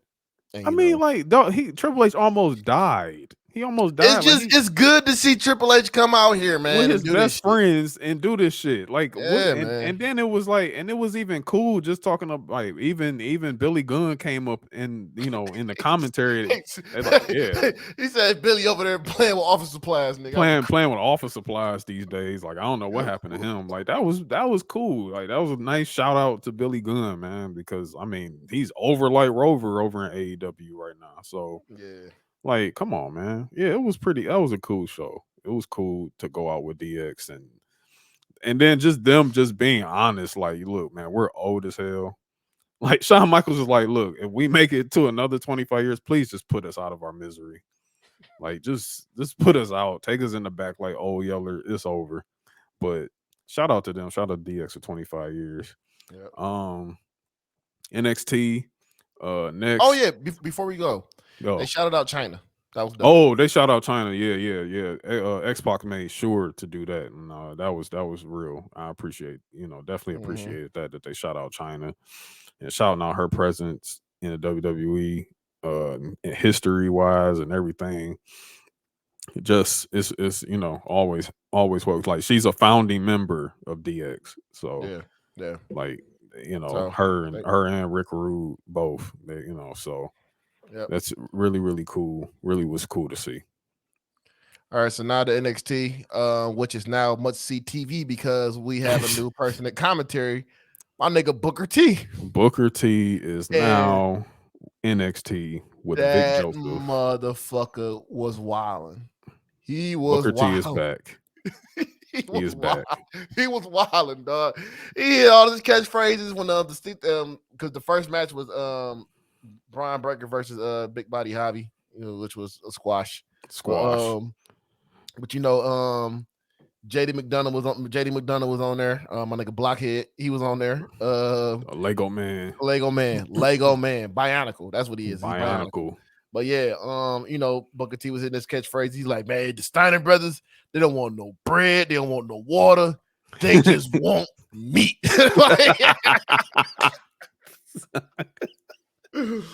Oh my God. So, Brian went over, he beat the shit out of Big Body Javi. JD McDonough come in the ring. Then here comes Ilia Dragonoff. I don't know why this is not his finisher, but if you get head-butted by JD McDonough, that's instant. You instantly signed to CTE Records, my nigga. CTE Records for sure. Hey, like, I don't. Add that to the thing too. CTE, nigga. Oh, you need to add that to there. I'm gonna add that. Oh shit! You gonna get us canceled? But I'm gonna do it anyway. CTE, nigga. I don't. That's exactly what that was. You get headbutted, man. You heard the shit. It was just, I was like, yo. It knocked. Like, it was yo. And so Ilya Dragunov is not, you know what I'm saying? Like, Ilya Dragunov is solid, like hard. You know what I'm saying? Like, we found out about that. You heard that shit. We found out about that shit too because he hit the torpedo on Brian Breaker. You heard that shit. He actually missed, like because he was aiming for JD, but he hit Brian. Yeah, you heard that Brian. Shit. It was like, bah. I'm like, God damn. I'm like, all right. Yeah, these UK motherfuckers built different. Man, They built different. I don't even know how. Like, I'm worried about Brian, dog, because shit, that's some shit you got to go through over there. Yeah. But yeah, so that happened. Then we go into the next match, which is probably my match of the week, dog. Actually, no, Apple Fire did a promo, Mandy Rose and shit. Yeah. So the next match, my match of the week, Axiom versus Nathan Frazier, aka Seth Rollins Jr. Yeah, Nathan Frazier. Wow. I mean, I've been impressed since. I mean, I was impressed even while seeing, the very little bit I did watch at NXT UK. I really enjoyed him. But since he's been here, man, it's just. And then him and Axiom, they have such good chemistry. Man. Their chemistry is just out of this world. Like that was probably one of the best matches I've seen this week. That's definitely my match of the week. I'm saying it early now. That's my match of the week. But yeah, Frazier went over. It was just take time out. Just take time and watch that fucking match. Yeah, just take time. It's so fast. Like they are so fucking fast. Like Nathan Frazier already, like he's like a lightning bolt fast. Like his speed is crazy. But yeah, this was a really good match. So if you want to go back, run that match back. It's definitely probably one of the best matches this year. Yeah, I'm not even gonna hold you. Yeah. So no, definitely watch that. Frazier went over, so he's in the ladder match for the title, for the North American title at Halloween Havoc. So then after that, it got Indy Hartwell versus Valentina. Hold on. Before we go into that, Ilia Dragonoff was in the backstage. Mackenzie Mitchell was asking about some shit about Brian Breaker. He said, "What that move did it for Brian Breaker?" And then here comes my dog, Grayson Waller. My dog, Grayson Waller, bro. This motherfucker, Grayson Waller's a motherfucker, dog. It's too funny as shit, man. Bro. That shot he said that Sami Guevara, man, was hilarious, dog. I didn't even see that. I will tell you. I'll tell you about it later. Because it has to do with the match. Okay. So Ilia was like, "Okay, so I'll fight you tonight," and there you go. So we got that for later on the night. So then Valentina Ferraz was in the backstage area with my dog Sanga, my nigga Sanga. He got all the women. He got all the women. Every time you look up, man, it's my man, Captain Women. It's a bad one. It's a bad one next to him. So she asking like, are you gonna be there in my corner for my match? He like, yeah. The Indy showed up like, look, you better be ready. So then we get we got my dog up. It's so much shit. Apollo Crews, my dog Apollo Cage. I got a theory about him too. I'll save it for after the show. Was it about him working at Lowe's? Nah. It's something to do with Bray. It's something to do with Bray. You know what? Because there's another person we just talked about, and there's some other ones that I also want to talk to you about. But I also heard some other things too. We'll talk about this toward the end of the show. It's some other things we heard too. But he said something. Apollo Crews was saying whatever. So then we get the match, Valentina Ferraz versus Indy Hartwell. Match is going on and stuff, and then Veer come out. He come out in the blue suit. Sanga had the red suit. So I don't know what's going on with that. But Veer just stared at Sanga and walked to the back. I guess that was a look. Yeah, he was like, yo, like he came up to his ear and whispered something in his ear, like, I got some better ones on deck, man. I got some better ones on deck. I got some better ones on deck in the back. Just come on to the back, man. So he go on to the back. And, Indy Hartwell's been getting better. Valentina has improved a lot. And a lot of people's complaining about the ending of the match because, Indy won with a superplex. But look, it's a fucking superplex. And like her other move is a fucking springboard drop kick. No, it's springboard elbow drop. Yeah. But look, y'all forgot some years ago, Neville was putting people out with that superplex. Yeah, wasn't he? He was killing people. Not even like outside of the Falcon Arrow. Wasn't he doing a superplex too? Yeah. TJP got killed with that superplex. Rich Swann got destroyed with that superplex. Like, come on, man. It's a superplex. I like to see moves that, even with Walter. Walter was putting people, Gunther, he was putting people out with a clothesline, dog. Yeah. He beat clothesline. Chopper. And, He beat Chopper with a chop. He I chopped mean, the shit out of like, Chopper and beat him with that. let it happen. Let Yeah. it happen, and then it makes Indy look strong. She Yeah. also shows some character development too this Yeah. week. Like, in a way, I'm like, is Indy like about to be heel? Because I felt a little heelish shit coming from her in that whole, just her whole energy that night. Yeah, so I mean, she needs it anyway, man. Because you Yeah. know, Indy was just floundering right now, but I think she's gonna be okay. Yeah. Then you know, Pretty Deadly was up there. They was tripping like that, man. Pretty Deadly's hilarious. They're like, yeah, that's what I like. Go sports, nigga. I Oh, cried. American. He was like, let's do it like Americans. Go sports. I was Jesus. crying, dog. I mean, they are UK Edge and Christian to me. Yeah, Like, that's what they are. That's a good analogy. I like that. Yeah. So then we have a three-way tag match. You know, Idris and Nofe, Malik Blade come out. My dog Malik Blade with the sweater vest. Yo, he got to put that down. Hey, he man. gonna get hit rolled by me in a minute, bro. Hey man, look. So we got that. So they come out for their match. You know, Corey J talking in the back. You know, whatever. So then we get Josh Briggs, Brooks Jensen, Idris and Malik, and then the Dyad. Really good match. Real good. Really good match. Matter of fact, this match had one of the craziest fucking spots I've ever seen in my life, and I'm not even like exaggerating when I say talking about Josh Briggs. Never seen Briggs. I've never seen no shit like that. Briggs toss. Was that a Nofe? No, that was Malik. That was Blade. This motherfucker toss Blade. He's outside the ring. He tosses Blades up to the ropes. Slingshots him into a clothesline. That was fire, dog. I was like, what the fuck? That was fire. You know, I fuck with Briggs and Jensen, man. Yeah. Like, I do. I like them. Like, I do like them for sure. But yeah, that was a really good match. Mm-hmm. You know, Cameron Grimes came out there. My dog to the moon. Fucked up the Dyad, and we getting Idris and Malik, and they're going against Pretty Deadly at Halloween Havoc. That's gonna be a good match. That's gonna be a good match, man. Idris and Malik making this shit work. I love the tag team. I'm not calling them what they want to be called. I'm not calling them that shit. Nah, they got me fucked up. I'm not calling y'all that, man. I fuck with y'all. Blade and Nofe and Blade. Nofe and Blade, man. We not calling you that, brother. No, I fuck with y'all. Y'all fire tag team, but I can't do that one, man. Can't do that. No, sir. Cannot do that one. So that was a good match. You know, JC Jane and Gigi Dolan. JC Jane is fucking hilarious, by the way. She is. JC Jane. I mean, her and Gigi are funny.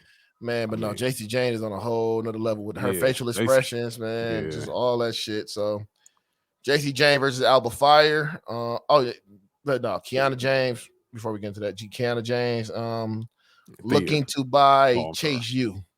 Yeah. That was different. So I don't know if she's a mathematician anymore, or she just now moved into real estate. I don't know what she is, dog. Yeah, Before we go into the next match, man, I think it was Joe Gacy said something. Booker T was like, "Man, what the hell is he talking about?" Man, I don't like that kid, man. Booker T, bro. Booker T, man. Booker T. Honestly, adding Booker T to NXT is probably one of the hilarious, smartest things they have done. Fucking hilarious. Like not shoving him into Raw, not or going to the typical things, but putting him on NXT, where he's going to not only be able to be a coach to these kids down there, but like just bringing his talent, his gift of gab. Goofy as shit. Yeah, Booker T is just he's in the perfect situation right now. Yeah, and Vic Joseph already drives him crazy. In week 1, he's just like, man, what the hell is wrong with you? Like, I'm just like, yes, this is the best. Yes, I love we're it. getting this. I fucking love it, man. So, JC Jane versus Gigi Dolan. JC Jane versus Alba Fire. Alba Fire go off. Cool match. Alba can wrestle her ass off. Man, I can't wait till she get called up. Yeah. But anyway, after the match, Fire was about to walk away, and she gets attacked by Sonya Deville.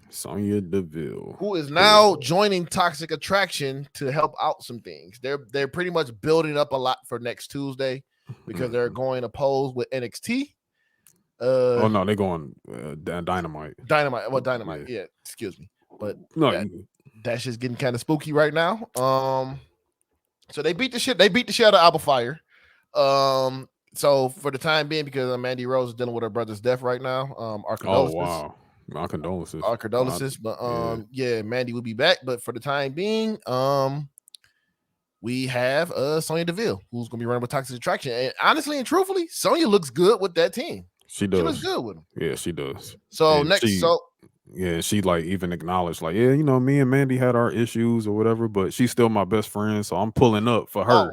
But hold on, that was cool. Yeah, that was cool. But yeah, hold on, they hit a shield bomb on Alba Fire. Yeah, they fucked Alba up, bro. Like, and then it gets even more ridiculous because the Dyad's outside and they attack a cameraman and pick up the camera like it's the Shield. So it's looking like we have a shield, like have a Shield tribute or some shit, man. Yeah. So they're talking to the camera. They're like, man, we're gonna get Cameron. We're gonna beat the shit out of Cameron Grimes. It's 3-on-1 for Cameron Grimes next week. So and it's gonna be mystery partners for Cameron Grimes. So and that's the selling point for next week's NXT, which I kind of feel like it may be somewhat of a reset too, in a way, because which we'll talk about later. Yeah, we'll talk about later because they're bringing out some heavy hitters for NXT next week. Yeah, for NXT next week they're going head to head with AEW special AEW Dynamite on Tuesday. Why is it on Tuesday? I think it's basketball. But NBA, yeah, probably, yeah. God bless. It's getting a little spooky, but you know, some more backstage stuff about a video of Zoe Starks and the Kid Alliance, cool. Hank Walker, Quincy Elliott, cool. Then we get Channing Stacks Lorenzo versus Wesley. Wesley goes over a course. Yes. So Trick Williams and Carmelo Hayes come out to try to attack Wesley. The Oro Mesa comes out, makes the save. Oro Mesa comes out in a nasty fit. Nasty. With some black forces on, dog. Real nasty. That was nasty. Real nasty, Oro. You get a pass right now. You on fit watch right now, my brother. You on fit watch. don't do it. Don't fucking do it, bro. But yeah, so we gonna have I think we're gonna have a tag match, man. Trick and Carmelo versus Wesley and Oro. Fit watch is crazy. That might be a segment we got. I mean, that shit was nasty as hell, dog. Bro. That was nasty. You on fit watch? That was nasty.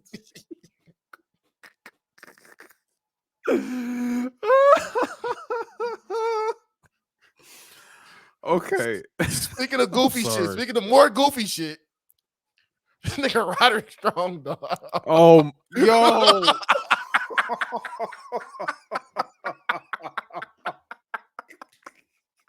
What the fuck is going on?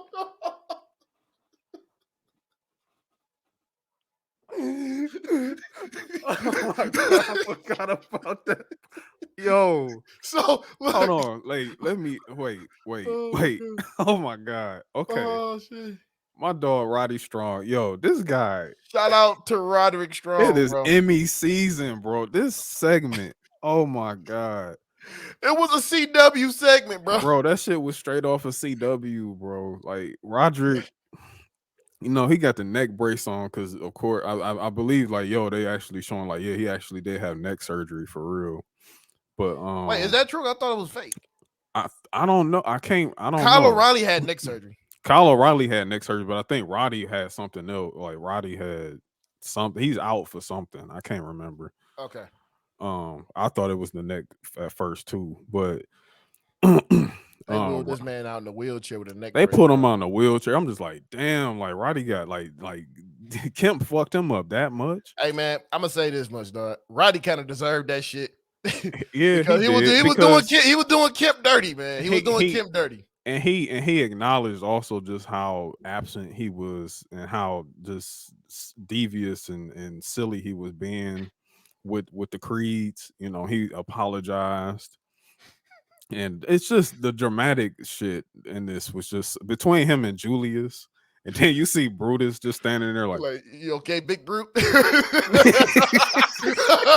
That looked like an episode of All American. Like it was just like, what the fuck? Like, Hey, look, bro. This is inching closer to my theory about Roddy for the Max Payne gimmick. Dog, he's not gonna be Max Payne, It's bro. inching closer to that, dog. It's Oh inching my closer to that, God. man. We seen some goofy ass shit in NXT. I need Roddy to be on some real goofy shit. So get this Dog, man I'm the gonna tell Max you Payne like gimmick, this: dog. if he come back and he got a skinny leather jacket on, bro, I'm gonna slap the shit out you, like for real. If I see him or a trench coat, like I'm gonna slap you. For real. I need him to grow his hair back and shit like Max Payne and everything, bro. dog. That shit. Oh my gosh. Shout out to Roderick Strong, man. I hope he makes it back. I love Roddy, dog. I do too, man. I love Roddy. Man. Roddy's just funny, man. Roddy, He's just funny. It's Roddy's, just like, bro, Roddy's your voice, unintentionally man. hilarious, bro. Like serious, it's unintentionally hilarious. Unintentionally hilarious, bro. I love Roderick Strong, man. We gotta have him on the show too. Roddy is fucking. I definitely want to talk to Roderick Strong one day. I really do. Like. So here comes another funny ass part, man. NXT was just on some ridiculous shit, dog. Yeah. Kiana James versus Tia Hale, Andre Chase and Bodie Hayward. So the bell ring. Robert Stone runs in the ring, talking shit. Then he catch a back body drop. A back body drop this week. Last week was a body slam. Then you get a back body drop this week. By Tia Hale, she's strong as shit. Yeah. Was this her first match? No, it's like her. No, she had a couple matches in already. Oh, so okay. And then out of nowhere, Kiana James hits her move, which is was pretty cool. Yo, her finisher's fire. Yeah, I like her finisher. I just need her to change. I just need to change that damn Shorty Red throwaway beat that she got to come up in the ring too. Yeah, her thing got to change. Like so, this man Booker T, bro. This man Booker T. So after the match, Vic Joseph asked, like, "What happened?" Booker T, you gotta watch your back, son.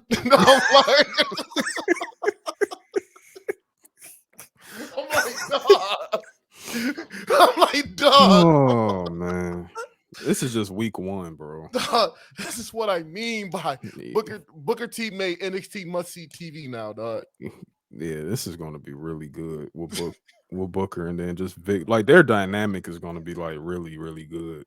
Cause it's gonna be it's gonna be like because it was already good with Vic and Wade Barrett. Yeah. This time it's just gonna be like, man, it's gonna be like Lethal Weapon almost. I feel Booker T was like, "You gotta watch your back, son." Like, why, dog? So that happens, man. You know, that was it for that match. Yeah, that was it. Stacked in the locker room, and Tony D'Angelo shows up. Yeah, he's like, "Man, look, bro, you gonna have another match next week because you like." But he's refusing to tell who Stack's going up against. I got a theory already. Who's gonna be? It's gonna be Braun Strowman, dog. Braun Strowman. Are you gonna hear? Look, Stack's gonna be in the ring. All you gonna hear is like, Stack. It's gonna be Mr. Krabs moment for Stacks, dog. He be like, man, what the fuck is about to happen? And it's like, damn, like that's a punishment if it's Braun. If you hear Braun music ring off and the CWC next week, that bitch may blow off the fucking roof. They gonna love that big goof. Yeah, they gonna love that big goofy shit. Turn that up, bro. So then, Robert Stone in the back. Von's like, nigga, what the fuck are you doing? Von walk up to him like, what are you doing? Like, yeah, King Von had some bars this week. He checked him on that one, dog. He checked the fuck out of. So he said, "Yo, get your shit right, or you done." He said, "Cause this is serious, B. Like this is serious. Like Stone I'm gonna whoop your ass." Then Stone was like, "Yeah, it's time for you to be champion." He's like, "That's more like it." Hey man, Von Wagner getting better on the mic, dog. Yeah, he is. He getting better on the mic, man. Yeah, shout out King Von, bro. Shout out King Von. So this week NXT was silly as hell, bro. It really was. Cameron Grimes got interviewed, man. They were mystery talking partners. Mystery partners. He's gonna have the partners coming up. So my guess is gonna be Gargano with Kevin Owens. Whew. That's gonna blow the roof off. Yeah, that'll blow, especially Gargano going back to NXT. Wow. I need Gargano to get his lick back on he gotta get it back on Grayson Waller. Yeah. Which talking about that guy, we find before that, Cora J. Walter McKenzie said Rhea Ripley's got her back, so she's going to Raw. Roxanne was at SmackDown. We'll talk about that later. Mm-hmm. So no, next week going to be the Pick Your Poison match, all this shit with Roxanne and Cora, and then we get Ilia Dragonoff versus Grayson Waller. And Grayson Waller was whooping on Dragonoff in this. Yeah, and then distraction finish happened. The wheel was spinning and all that shit, and Ilia Dragonoff won the match. After the match, the spear heard across the world. Man. Let's see. I say the top 3 spears. The top 3 spears in the industry right now. Braun might be number 1, dog. I can't put Braun's over Roman's just man, Braun. Roman spear is just like it's like a nice dance. You know what I'm saying? Like, his spear, like Roman's spear, is fire. Yeah. Braun shit is violent, dog. Braun has a violent spear. I will say violent that. than a motherfucker. It's violent. Like, dude, he speared Ilia so hard. Braun's shoe came off. Like, he put so much force into that shit. He speared the shit. Because it's like, and then I think about like Bobby's spear. Bobby got a pretty violent spear. Man, Braun might. But I think Braun is probably a little better than Bobby's. Braun is ridiculous. And then Booker ended that bitch off like, shucky ducky quack quack. Like, dude. Yeah, and good Lord, this is what we're gonna be getting from Booker, man. Sucky ducky quack quack. You got to watch your back, son. Like, and Dragonoff was already tired. He was just like, he was on the ropes, just waving his arms. I really hope, I want them to give Dragonoff his old theme back. He probably not getting that bitch back. He's probably not getting that bitch back. I really would like that. But man, look, bro, it's understandable. Look, man, this nigga Brian, bro. Brian Breaker's a motherfucker, man. Yeah, he is. He's coming into his own, man. And this is what we wanted too, because we wanted Braun to start getting something of substance, because it kind of like got a little dark for a minute. Yeah, but the JD thing by itself it wasn't enough. Like, you had to add something to it, and you added the perfect person with Dragonoff. I hope we get to see more Tyler Bate soon. Like, I hope Tyler Bate comes back. I think Tyler Bate going on Raw, bro. Or I mean, if that's what happens, you know what I'm saying? Like, yeah. I hope I just want to see Tyler Bate on TV, because Tyler Bate is just fucking good, and you know, like I need something there. But dude, like, I think Braun's next move, if he goes heel, I need Scott to bless him with the chainmail hood. Okay. He already do Steiner math, so he's doing Steiner math. You gotta bless him. You gotta bless him. If you give him the chainmail, like stand and deliver or some shit. If he come out like with like chainmail, I'm gonna be like, yo, like, we really got a Steiner for another generation. Like, this shit is insane. Like, that would be crazy. And you know what? It's gonna happen. It's gonna happen. It's gonna happen, man. Yeah, that's definitely gonna happen. Yeah. All right. Well, that was NXT. That was NXT for this week. Fun episode. Yeah, real fun. Like, it's been better. It's better this week than it has been. I'm telling you, man. Adding Booker T to that shit is ridiculous, bro. Yeah, it's gonna definitely make it more. And next week is going, like I said, it's going against Dynamite, and you bringing in main roster people there, so it's gonna be a little more. And then them numbers too, man. NXT did 700K, so it's getting up there, man. Because usually they pull in about 500, 5-6. They had 7. They did. So 7 next week they really should be. The rating should really be going. Damn, that's 2 shows at the same time. Fuck. You take one, I take one. Yeah, that's how we gonna have to. You're gonna have to flip a coin. Or I'm gonna have to flip. Flip a coin. Or there's DVR too. So. Yeah, I mean, flip a coin, dog. See who's gonna watch what. Because yeah, buddy, I don't know about that one. I do not know about that one, man. Especially after this week. Oh, I mean, you know what? Okay, so we get into, Are we gonna breeze through AEW? How you gonna do this? Yeah. I mean, we're gonna get through it. We're gonna get through this. Like, so AEW Dynamite, Toronto. Yeah, first time in Toronto. It's some pretty good things to have note in Dynamite this week. Definitely not the first match. Not that opener. You got me fucked up. Renee Young shows up, interviews Christians. That was great. Renee Young got her pop. There we go. You know, Cool. that's great. But that match that followed, You ain't like that. You ain't like that match. hell, bro, I'm never going up for no Luchasaurus, bro. Like, I'm not doing that. Like I thought it I'm was not, cool. bro. I thought it was a cool match. I mean, it had a cool table spot. Like, yeah, like that was a cool table. Even though it's like that, and somebody was like, "Yo, ain't that like a disqualification?"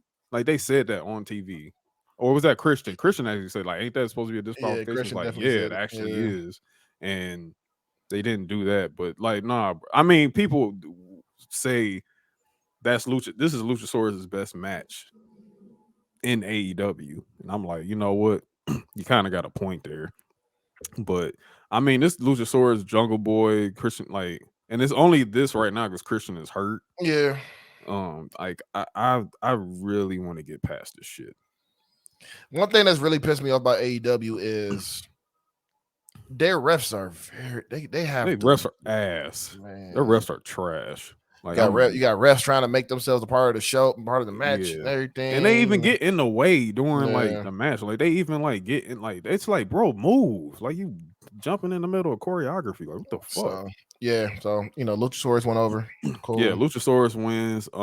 Something to note too. Isaiah Private Party had on fake buffs. If you don't know what buffs are, it's a Detroit, you know, Cartier glasses. Like I mean, party he really Cardis. He had on party Cardis. He had on party parties. That's what he had on, like party Cardis. But look, it's just terrible. So here's where else get weird. So apparently, Stokely buys the contract to Private Party. Here's my issue with that shit. Private Party's being passed around like a freak hoe. I mean, for real, because it's like what they Matt Hardy, then Andrade, and now they go to Stokely. And I don't understand. Like, why are y'all giving? And I'm not a Matt Hardy fan at all, but I will say that I think it probably would have benefited them a little better, like just working with Matt Hardy as like on some coaching shit. And here's like, the dumb shit. Here's the dumb shit right here. So Isaiah Cassidy has a match on Rampage with Ethan Page, and they're gonna be yelling. Look, and if Ethan Page wins, might get Matt Hardy's contract. And if Matt Hardy wins, Private Party is releasing their contract. Next match. Next match. What the fuck? Oh, Warjo versus Nick Camarado and QT Marshall. Warjo goes over. Yeah. Squash Warjo match. wins. Oh shit. Okay. So yeah, I got this. Yeah, we know like the fact, like, why are you opening the factory on TV? But whatever, like keep them on dark. Anyway, the embassy comes out. You know, great, whatever. Then FTR pop. There we go. FTR comes out. Everybody loves FTR. I like FTR. Man, they was fucking over. It's like, what are you doing? Put them on the like, why are they not wrestling? Like I'm like, yo, are y'all wrestling this week or not? Like, what's up? And what do? They say, oh yeah, FTR is gonna wrestle this week, but they're gonna wrestle on Rampage. Like, you forgot one of the biggest things. Watching Rampage. You forgot one of the biggest things that happened during that. I'm not there. I'm not done. Oh, don't forget. Oh, and then out of here, the absolute needle mover comes out.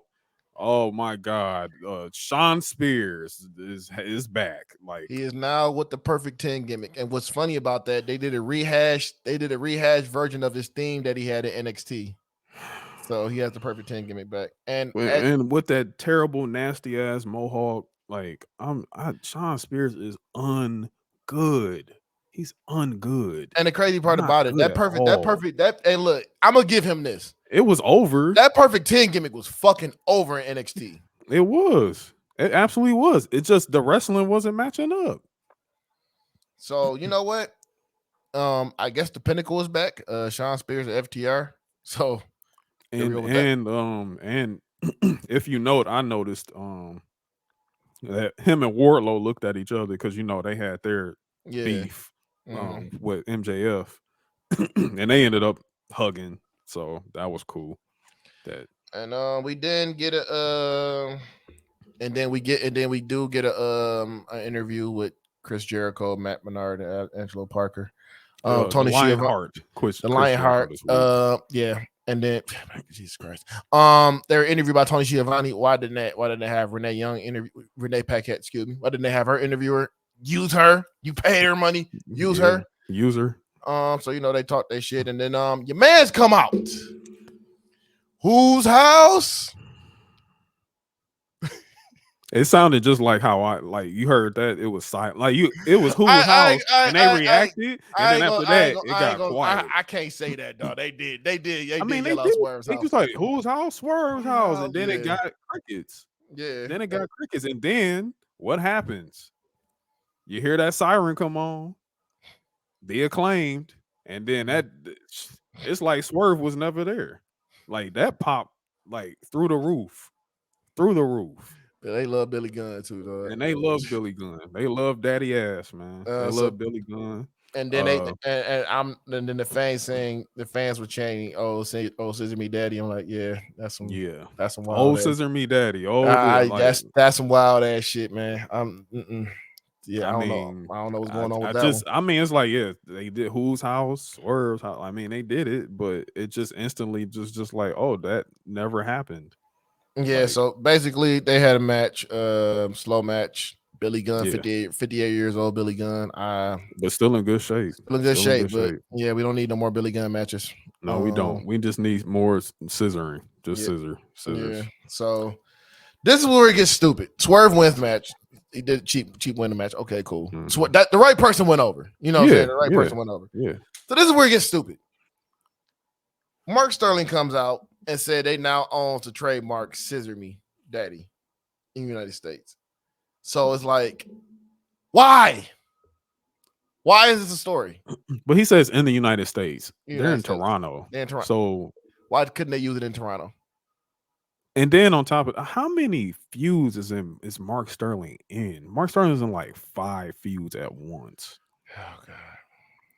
Y'all don't have no other backstage personalities that can like take the reins. You know what I'm saying? Like, I mean, I get stoked. I'll get into that shit. Whatever. That's the next segment, buddy. Okay, we'll get there.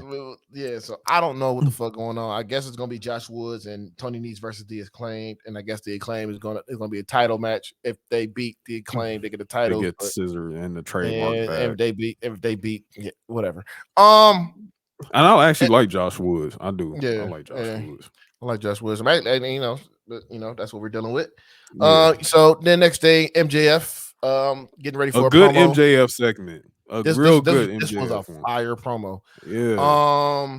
So here comes Stokely, and he proceeds to hold the shit out of Stokely. He put Stokely on a fucking t-shirt with them words. Like he tore Stokely ass up. Like, thank you, MJF. Thank you. Mm-hmm. So he tore his ass up, and it's looking like some babyface shit. Mm-hmm. Talking William Regal, but yeah, it was no low-hanging fruit MJF shit. It looked like it was some well-prepared promo. It was really, really good. Very good promo. Definitely check that promo out if you get a chance. Yeah. So we did hear from Moxley and Adam Page. Moxley was actually had a cool fit on, man. You know, he was dressed like Kurt Cobain, you know what I'm saying? He's part of Nirvana. You know, he came out there. Very grunge. Yeah. And then here comes Adam Page. Here's go fit cowboy watch. Shit. Fit watch with this motherfucker here. Yeah, this week wasn't cowboy. It was like it was cowboy shit, but it was like cowboy shit like in a fucking kick-ass movie. Yeah, so he came out there. That was a pretty cool promo between the two. He punched himself hard as fuck in the head. Yeah. He tried to pull it was a good promo from Page. He tried to pull that was a great promo on Page. Yeah. He tried to pull a flare. Yeah.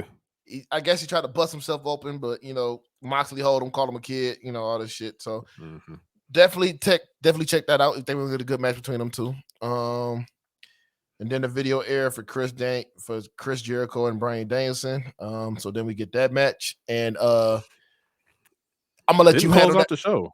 It didn't close out the show. No, Didn't close out the show. didn't close out the show. I thought we were going to do something different this week, but you know what? And then I'll tap like I'm actually not too mad, but It was yeah. What closed out was well deserved, but Yeah, I'm gonna let you talk about this one because yeah. I mean, I don't know.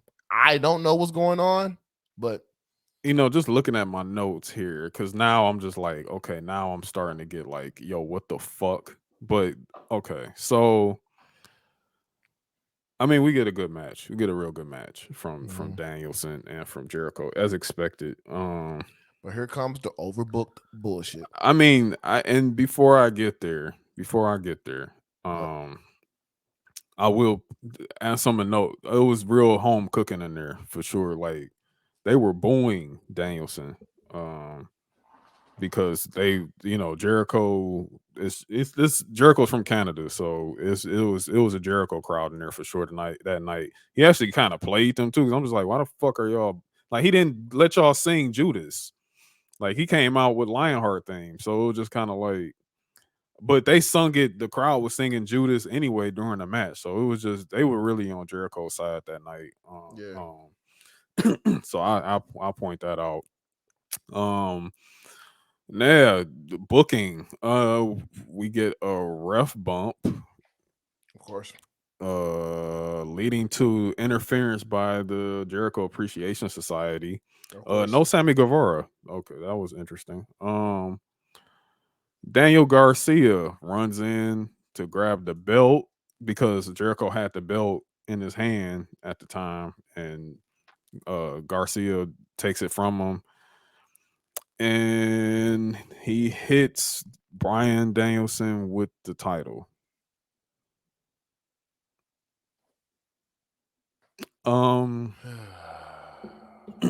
don't know how we got here from how it was last week where Danielson and Garcia were in a tag match versus Jericho and Sammy Guevara, and I mean, like I'm putting up Drewski hands right now. Like I don't know. Like I was just watching. I was just like, what the fuck? And I was just like, this is so fucking stupid. Because I'm like, so we're putting. I just can't make sense of this shit. The booking was just confusing here. Like I don't know what y'all doing. Like y'all, like Danny Garcia is clearly over. He's over, and now you're making him look like a pup again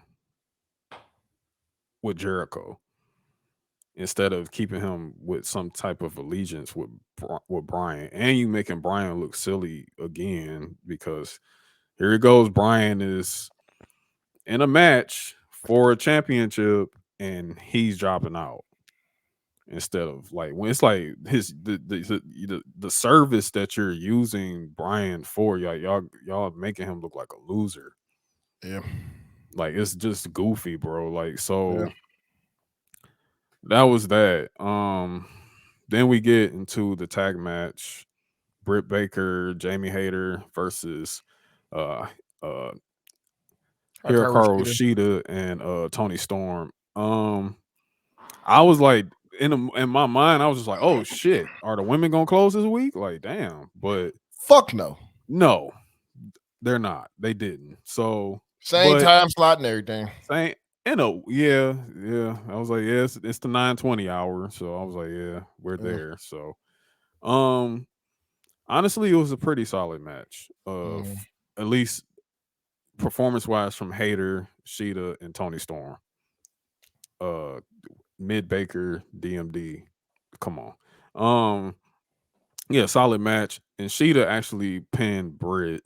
Real solid match. But the thing here that doesn't make sense next week on Dynamite, but I guess you're trying to sell the show. Hikaru Shida gets a match for the women's championship versus Tony Storm. So that's on next week's Dynamite.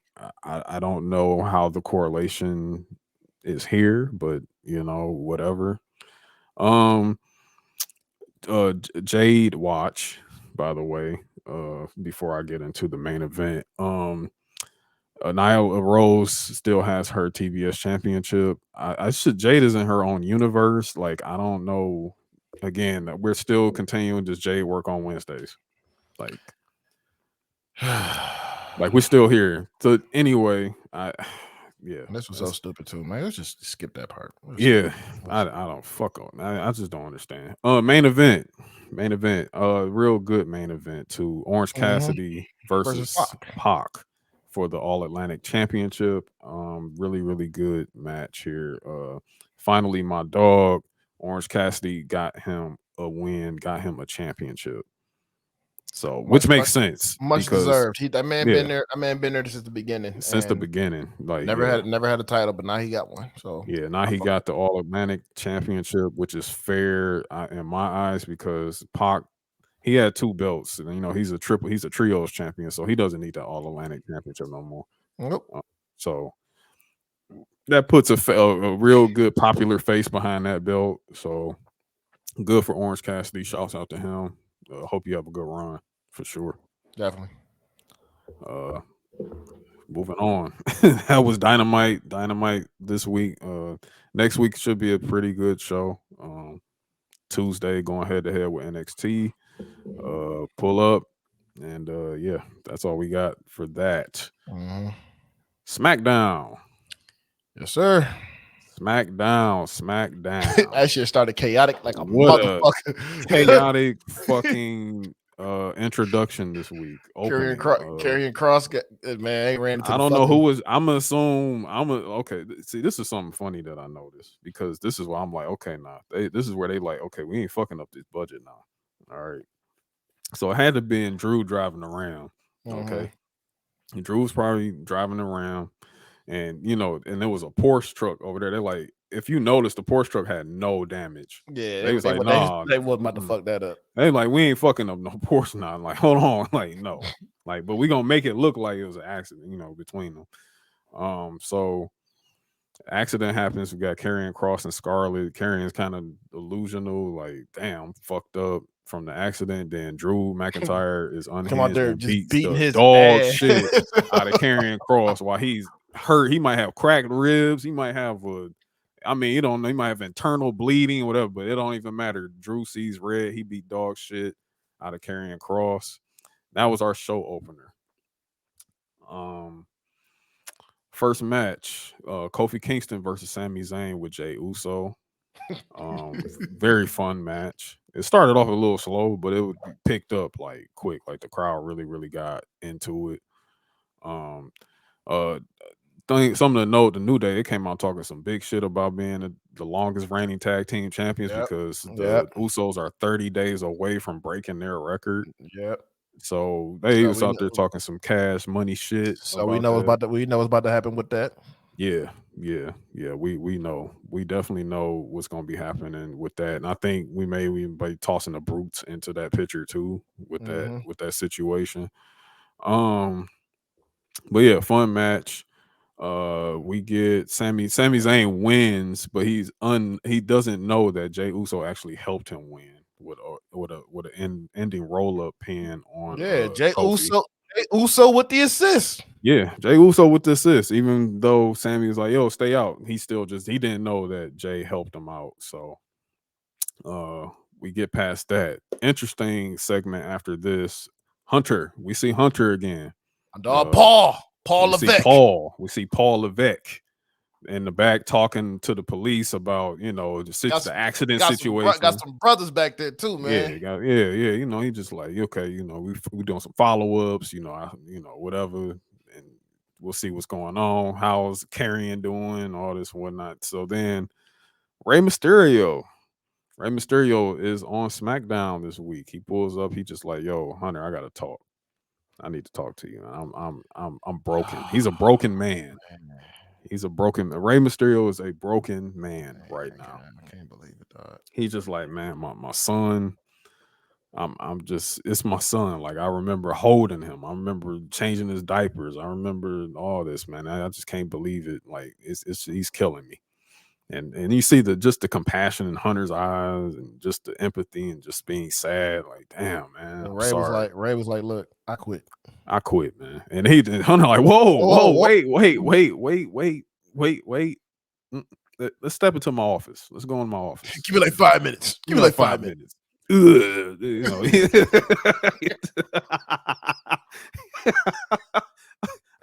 I love Hunter, man. So he gets Ray into the office. He gets them in there. They want to talk. Up next, Braun Strowman versus Jobbers. So we doing this swapping of Braun Strowman beating up Jobbers. The big goof. And then almost beating up Jobbers. But really, man, like, Braun has been doing more matches, yeah. though. I will say that. So Omos come out there in the suit on looking like an overgrown big ass LeBron suit, James. making everybody look like children in the stands. That's a big motherfucker, man. That's a big ass That's dude. a big motherfucker. That's boy. a tall motherfucker, man. Like, so almost is making his way off of CDL watch. So we finally getting these seeds being planted. Beast versus beast, giant versus giant coming soon. This was definitely it. You know what I'm saying? It's been pretty much talked about and teased throughout the weeks, especially since Braun's return. And MVP's talking that shit.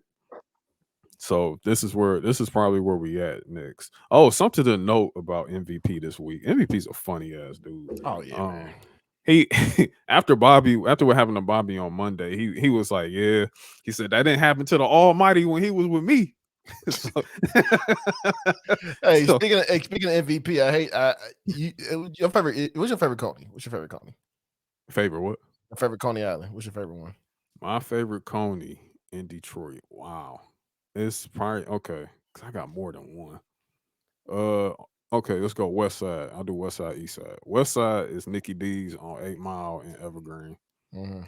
And East Side is in my hood, Hollywood, on Gratiot and Harper. All right, so you don't fuck with Detroit 1, right? I do fuck with Detroit. Actually, Detroit now. If I'm downtown, I'm going to Detroit 1. Man, bro. I do not go to American and I do not go to Lafayette. Hey man, look. MVP shitted on Detroit 1, dog. Get the fuck out of here. Yeah, bro. Somebody took him to Detroit 1. He said that shit was terrible, dog. Man, get the fuck out of here. Did he say which one he liked? Man, they ain't say which one he liked, but they took him to Detroit 1. He said this was the worst experience he had. Nah, bro. He went. Nah, I want to know what he ordered. I want to know I want to know who's like. Nah, you got me. Hey man, Corey said that. Corey said they fucked up taking him to Detroit 1, bro. Corey said that. Nah, man, I'm gonna have to talk to the people at Detroit 1. I'm like, yo, I got homies that be coming in town, bro. If they come over here to Detroit 1, man, like for real, they work for WWE. Man, we can't be having that, bro. He was not happy about that shit, man. Man, get the fuck out of here. I don't even know why. Because I'm not gonna take nobody to American. I'm not gonna take them to Lafayette, bro. Like, I'm not doing that. Yeah, like that's like typical shit. Like, I'm not going there. It's kind of like. In Philly, like, don't anybody in Philly will tell you don't go to Geno's, like, go here, like Geno's, like, fuck out of here, like that's like American and Lafayette to me. You feel me? But whatever, wow, yeah, that's crazy. But yeah, that's what we get. Oh, Braun Strowman's power bomb now has a name, the Monster Bomb. I fuck with it. So, yeah, I fuck with that. I fuck with it. Next match, the returning LA Knight, is back. LA Knight is back versus Mansoor. And yes, LA Knight is LA Knight. Came out with that ridiculous vest on. With the GTA music. With the GTA music. And he is full effect LA Knight. He's back. He beats him clean, hits the BFT. And something really, really to note. He's a heel, which I'm glad. I'm really glad because the crowd popped when he came out, but when he did the LA Knight, I didn't hear nobody like say it. So I'm just like, okay, cool. Like, but he actually acknowledged that in his promo after the match, because he was like, "Oh, y'all may not have recited L.A. Knight my shit tonight, but I'm putting everybody on notice." And then he ended up calling everybody like incels and shit like that in the crowd. So yeah, L.A. Hey, Knight. man, look, Y'all dog, don't know who y'all fucking with, man. I'm gonna tell y'all that right now. Like L.A. man, Knight, I need to see him and Kevin Owens in the promo. bro, in a promo battle, him and Kevin Owens would be insane. That's what I want his feud to be. I need his feud to be with Kevin Owens, dog. I mean, wow, yeah, like so, yeah. 'Cause I don't know who he can feud with on SmackDown right now. I don't. Let's see. I mean, I wouldn't say I say the maximum male model thing ends now. Yeah, Like just end that shit. That's done. I mean, unless they want him to go against Mace. I mean, is it still Mace or is he Marseille? I'm sorry. But I If mean, he goes shit, against but I mean, Marseille. shit, he fucking heel. So it's like, nah, Yeah, ain't but no he a point. heel, so it's like heel, but and then in a way, and then I think this is what's gonna get LA Knight over a little more and more thunderous reaction, and then it kind of puts him in the tweener spot. You know what I'm saying? And I still believe that more people are coming to SmackDown anyway. More like babyface. Oh, you know what? maybe You know what? No, his first feud. I already know his first feud is gonna be Madcap Moss. Yeah, that could be good. Because again, it's like that's something where you can kind of like remix the him and Cam Grimes thing almost. So and that then can, I'm hearing, you know what? Here's something that could be possibly happening too. Baron Corbin's on his way back. Yeah. And he's having a big gimmick change. So Okay. Because he working, because he somehow he went away with JBL, right? So yeah, but there's we'll talk off air. There's some other things going on with that too. Okay. Yeah, we'll talk about that. Well, yeah. So Hill LA Knight. I'm loving it. I'm looking forward to this. Where we go from here. Next match, Damage Control versus Roxanne Perez, Raquel Rodriguez. I put Gonzalez. Good lord, I'm used to her being Gonzalez and Shotzi. Fun match. I mean, Roxanne is ready for main roster. Like Roxanne is so fucking good, man. Booker T kid. Yeah, and we wasn't she on ROH too? Yep. Yeah, so it's like she's made, man. She's made. Like, but yeah, she's really good match. I almost thought she might have gotten a pin tonight, but that wasn't the case. Which makes sense. You can't pin Bailey right now. Bailey like that. She could have probably pinned like EO or Dakota, but I see why we didn't move in that direction. But it was good though. Like she really held her own against Bailey, and that was really good to see. I guess because what's the stipulation for NXT? Does pick your poison. So it's pick your poison, but in terms of like who they show up with next week. Yeah, like does Corey get to pick either Shotzi or Raquel? No, Corey, no, it ain't that.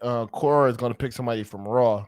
All right, right. And Roxanne, she already picked she picked Raquel. She picked Raquel. Okay. Yeah. Okay. So all right. So that sets that up for NXT next week.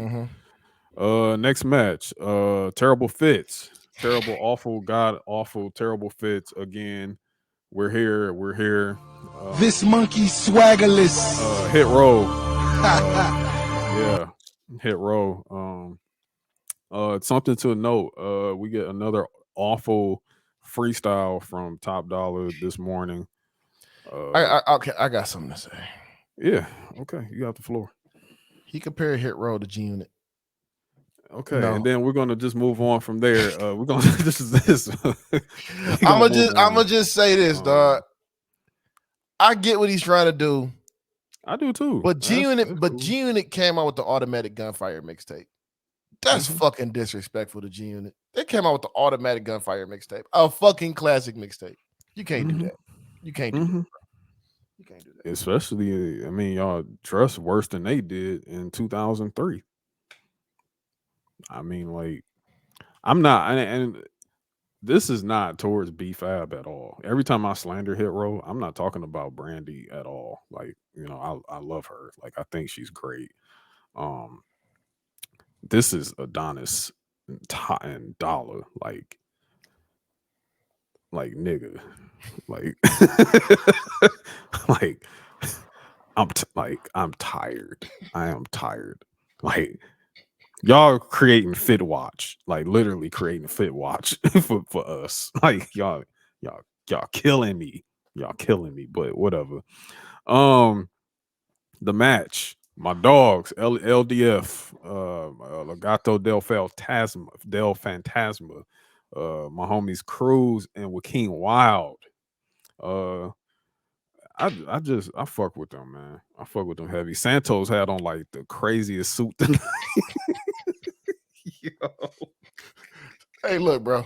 Hold on. Santos is a fucking cartel kingpin, bro. Like this guy. This is what I understand about this match. Let's get to the match. Yeah. So it was a quick match. Yeah. Why the fuck was Santos pull Ashante off the fucking thing off the apron and he hit his head on the steel? Yeah. Why the fuck did Santos roll underneath the ring? I did not understand that shit. He just rolled underneath the ring, dog. I'm like, what the fuck is he doing? Like, I was like, hey. I didn't know what was going on, dog. My dog Santos Escobar, man. That's just that man is fucking tripping.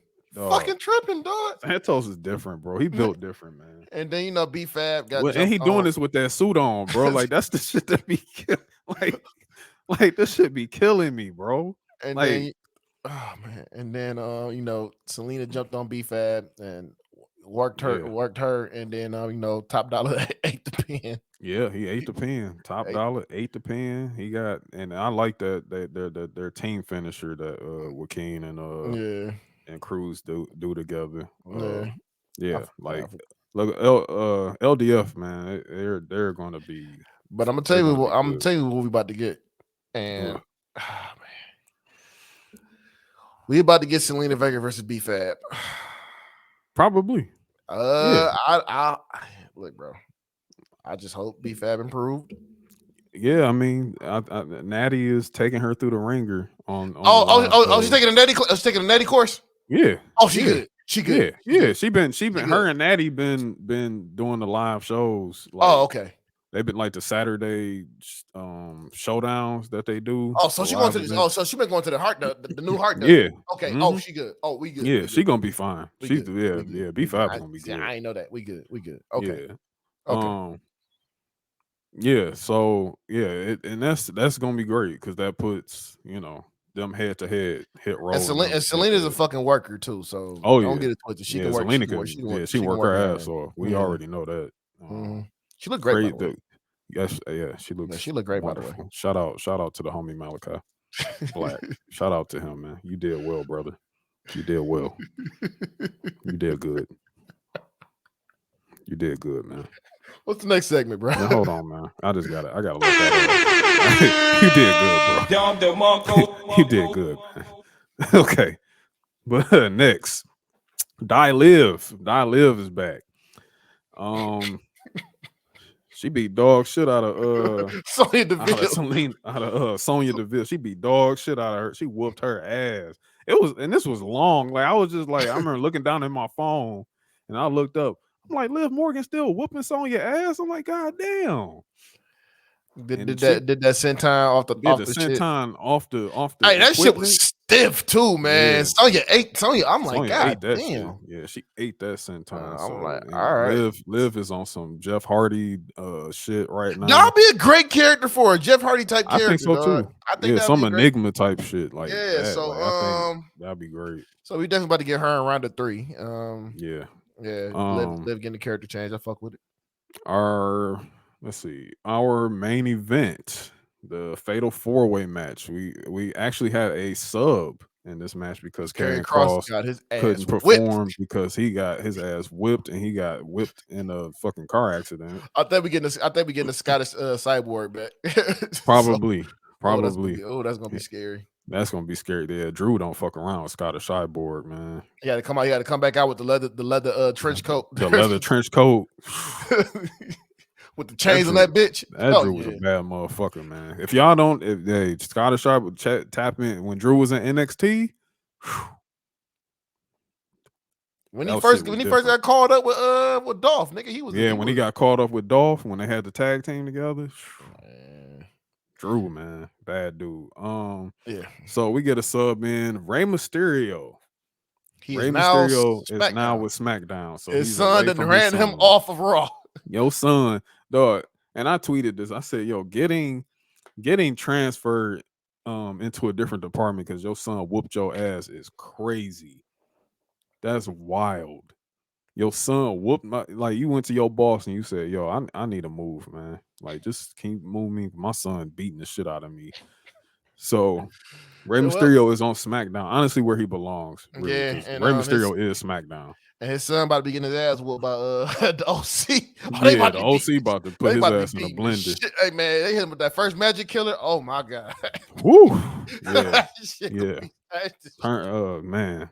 Buddha Doom, all type of shit, man. It's about to get ugly. About to be tearing his ass up.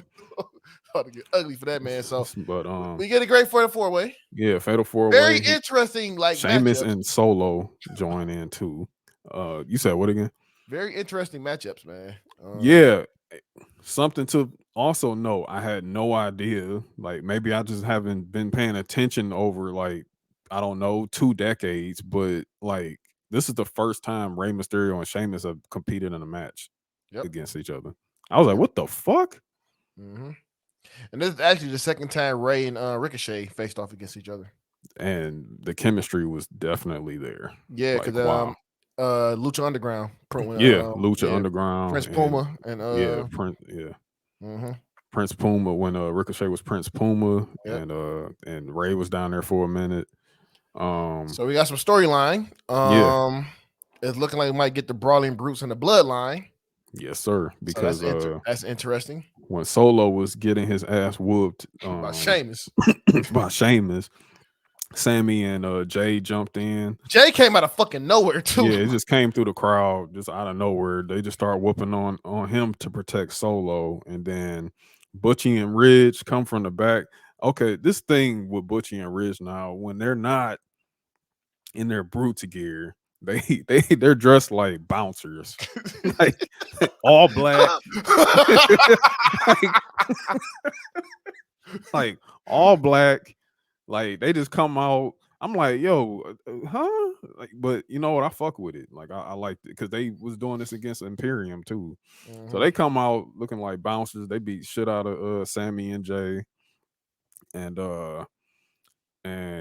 Rey. I mean, the crowd was really behind Rey tonight. Like I didn't think Rey was gonna win. Personally, I thought Sheamus would probably win, but I get you keeping Sheamus in the chamber for part 3 later. So and I'm thinking we about to get Sheamus versus Roman. Maybe, yeah, that's a good possibility. I think that might be a possibility. Maybe, possibility. Might be for day 1. Yeah, it could. That could be something that they have a plan for if they don't want to run Gunther and Sheamus 3. Mm-hmm. But the Intercontinental Championship seems to be real like prestigious right now. I love it. Because I was just thinking, just the names that they had, like when they had Karrion Kross in this match originally, I was like, oh shit. I'm like, oh, you trying to you possibly putting Kross into the mix now? So I'm like, wow, that's something. So Rey gets him and Ricochet did this crazy ass Hurricanrana pile driver. Man, Ricochet is fucking ridiculous for taking that shit. The way he sold that was wild, and he ended up in the 619 position. Rey got the pin, and crowd went crazy. So I just want to say first and foremost, RIP to Rey Mysterio, because goddamn, Rey Mysterio versus Gunther. I mean, the tallest Gillian T you can find. And he ain't got no fucking help, man. Like he leave that bitch alone, dog. He going against Imperium. And going against Gunther. So hey, look, Gunther gonna beat the shit out of Rey Mysterio. I just need him to beat Kaiser. Look with Kaiser one time, so Gunther can slap the shit, chop the shit out of him, chop the shit out of Kaiser because he lost. Put him down. Put him down. And then you just yell at this motherfucker Austrian and shit. I need to see that again, dog. That's exactly what you're going. That's exactly what you're going. I need to see that. I'm getting cooked. I need to see that again, dog. That shit is so hilarious. That shit was. I do need Gunther to start punishing him and Giovanni, like for real. Oh, you're like, But what like- the hell is But that's gonna be a fire match, dog. Him and Ray Yeah. gonna be a fire match. Yeah, it's gonna be fire, but man, whew, Ray gonna get. But see, the thing is, Ray gonna do some high. I already know one spot that's gonna happen. Ray gonna do some like high springboard shit, and then Gunther gonna slap the shit out of his chest while he heading toward. God damn, And Ray gonna sell the fuck out that he shit. gonna too, sell that man. shit like crazy. But yeah, that was the results of the main event. Then the one thing that everyone was waiting for finally, because at the beginning of this show they said Bray Wyatt up next. Hunter must have been like, "Oh, yo, fuck that, scratch that shit. We put him at the end of the show." So I guess that's what happened here. Good fucking reason they did that. Yeah, good reason, real good move there. Bray Wyatt comes back. Yo, Bray Wyatt's new thing. It's ridiculous. I need that shit on streams tomorrow. Like that shit is good. Like that thing was that wow. That was a good thing. That's a good new thing for Bray Wyatt. And he comes out. Because at first I'm thinking like, okay, we about to get, the next Bray Wyatt. And then I know it was dark in there, but I saw, see, this is the beauty of OLED televisions. You can see like what's happening in the dark sometimes. I actually saw him like giving high fives to people in the crowd while he was walking with the lantern. I was like, oh shit. So I was like, wait, is Bray gonna be a face? Because he wouldn't just do that. And then so he gets in the ring. I mean, wow. What a promo. What a promo. I mean, damn, like I was like, bro, don't make me cry now. Come on, bro. Yeah, Like, it was deep. very, very emotional. Very It was emotional for him. I'm happy for him. I'm really glad he's back. I know I have given him flack for ring work and everything, but you know what? I think he's not. I won't say Bray Wyatt's terrible. It was just like I'm like the gimmick never adds up to the ring work, but it's never terrible. Like I don't be like, oh my god, Bray Wyatt, this shit's ass. I'll change the channel. Like no, it was never that with me. But I mean, wow, that was a good promo. That was good. Like I felt them, talking about Brody and because he did lose some good people in his life over the last few years, but and it didn't feel like storyline shit either. It just felt like it was real, Right. Because he was just like, look, this is really me talking. So, but were you about to say something? And then it cut off when like Mass was talking to him, and then the show just abruptly ended. Yeah. So is that the White Rabbit, or is so here's what I'm hearing right now. The White Six is going to be 6 personalities of him. Oh, and I'm thinking his first feud is going to be with one of his personalities. Interesting. See, I thought it was going to be a faction. Not for the one I'm hearing. Because I was saying Apollo Crews gonna be part of that faction because of the weird shit that he's doing down there in NXT. Mm-hmm. But from what I've just heard, that I don't know if it's true or not, but there's something that's floating around that his is gonna be 6 personalities. The White Six is 6 personalities of his. That's interesting. And then to see that go, and then that goes into what I heard too, like. These personalities would be mass personalities, and some of these personalities are going to be people from NXT, like Joe Gacy. I heard Joe Gacy's name come up. I heard Cameron Grimes' name come up. I heard Grayson Waller name come up, and then you just said something about Apollo Crews, so that's another name. I'm just peeping that, and then they talking about Vincent from Ring of Honor, and it was somebody else too. Whoever would. whoever was with them. I gotta look that name. And I maybe Redbeard. Maybe Yeah, I'm definitely hearing Redbeard too. Yeah. Definitely hearing Redbeard. Yeah, but I heard those names earlier. And I was just like, oh shit! Like the Grayson Waller for sure, and Cameron Grimes, and what was the other name? Oh, Joe Gacy. Yeah. That was the other names that I heard. So that may be. Then now that you say the personalities, now that kind of makes sense because those they can just put a mask on one of them and then let them go out there and go at it with them.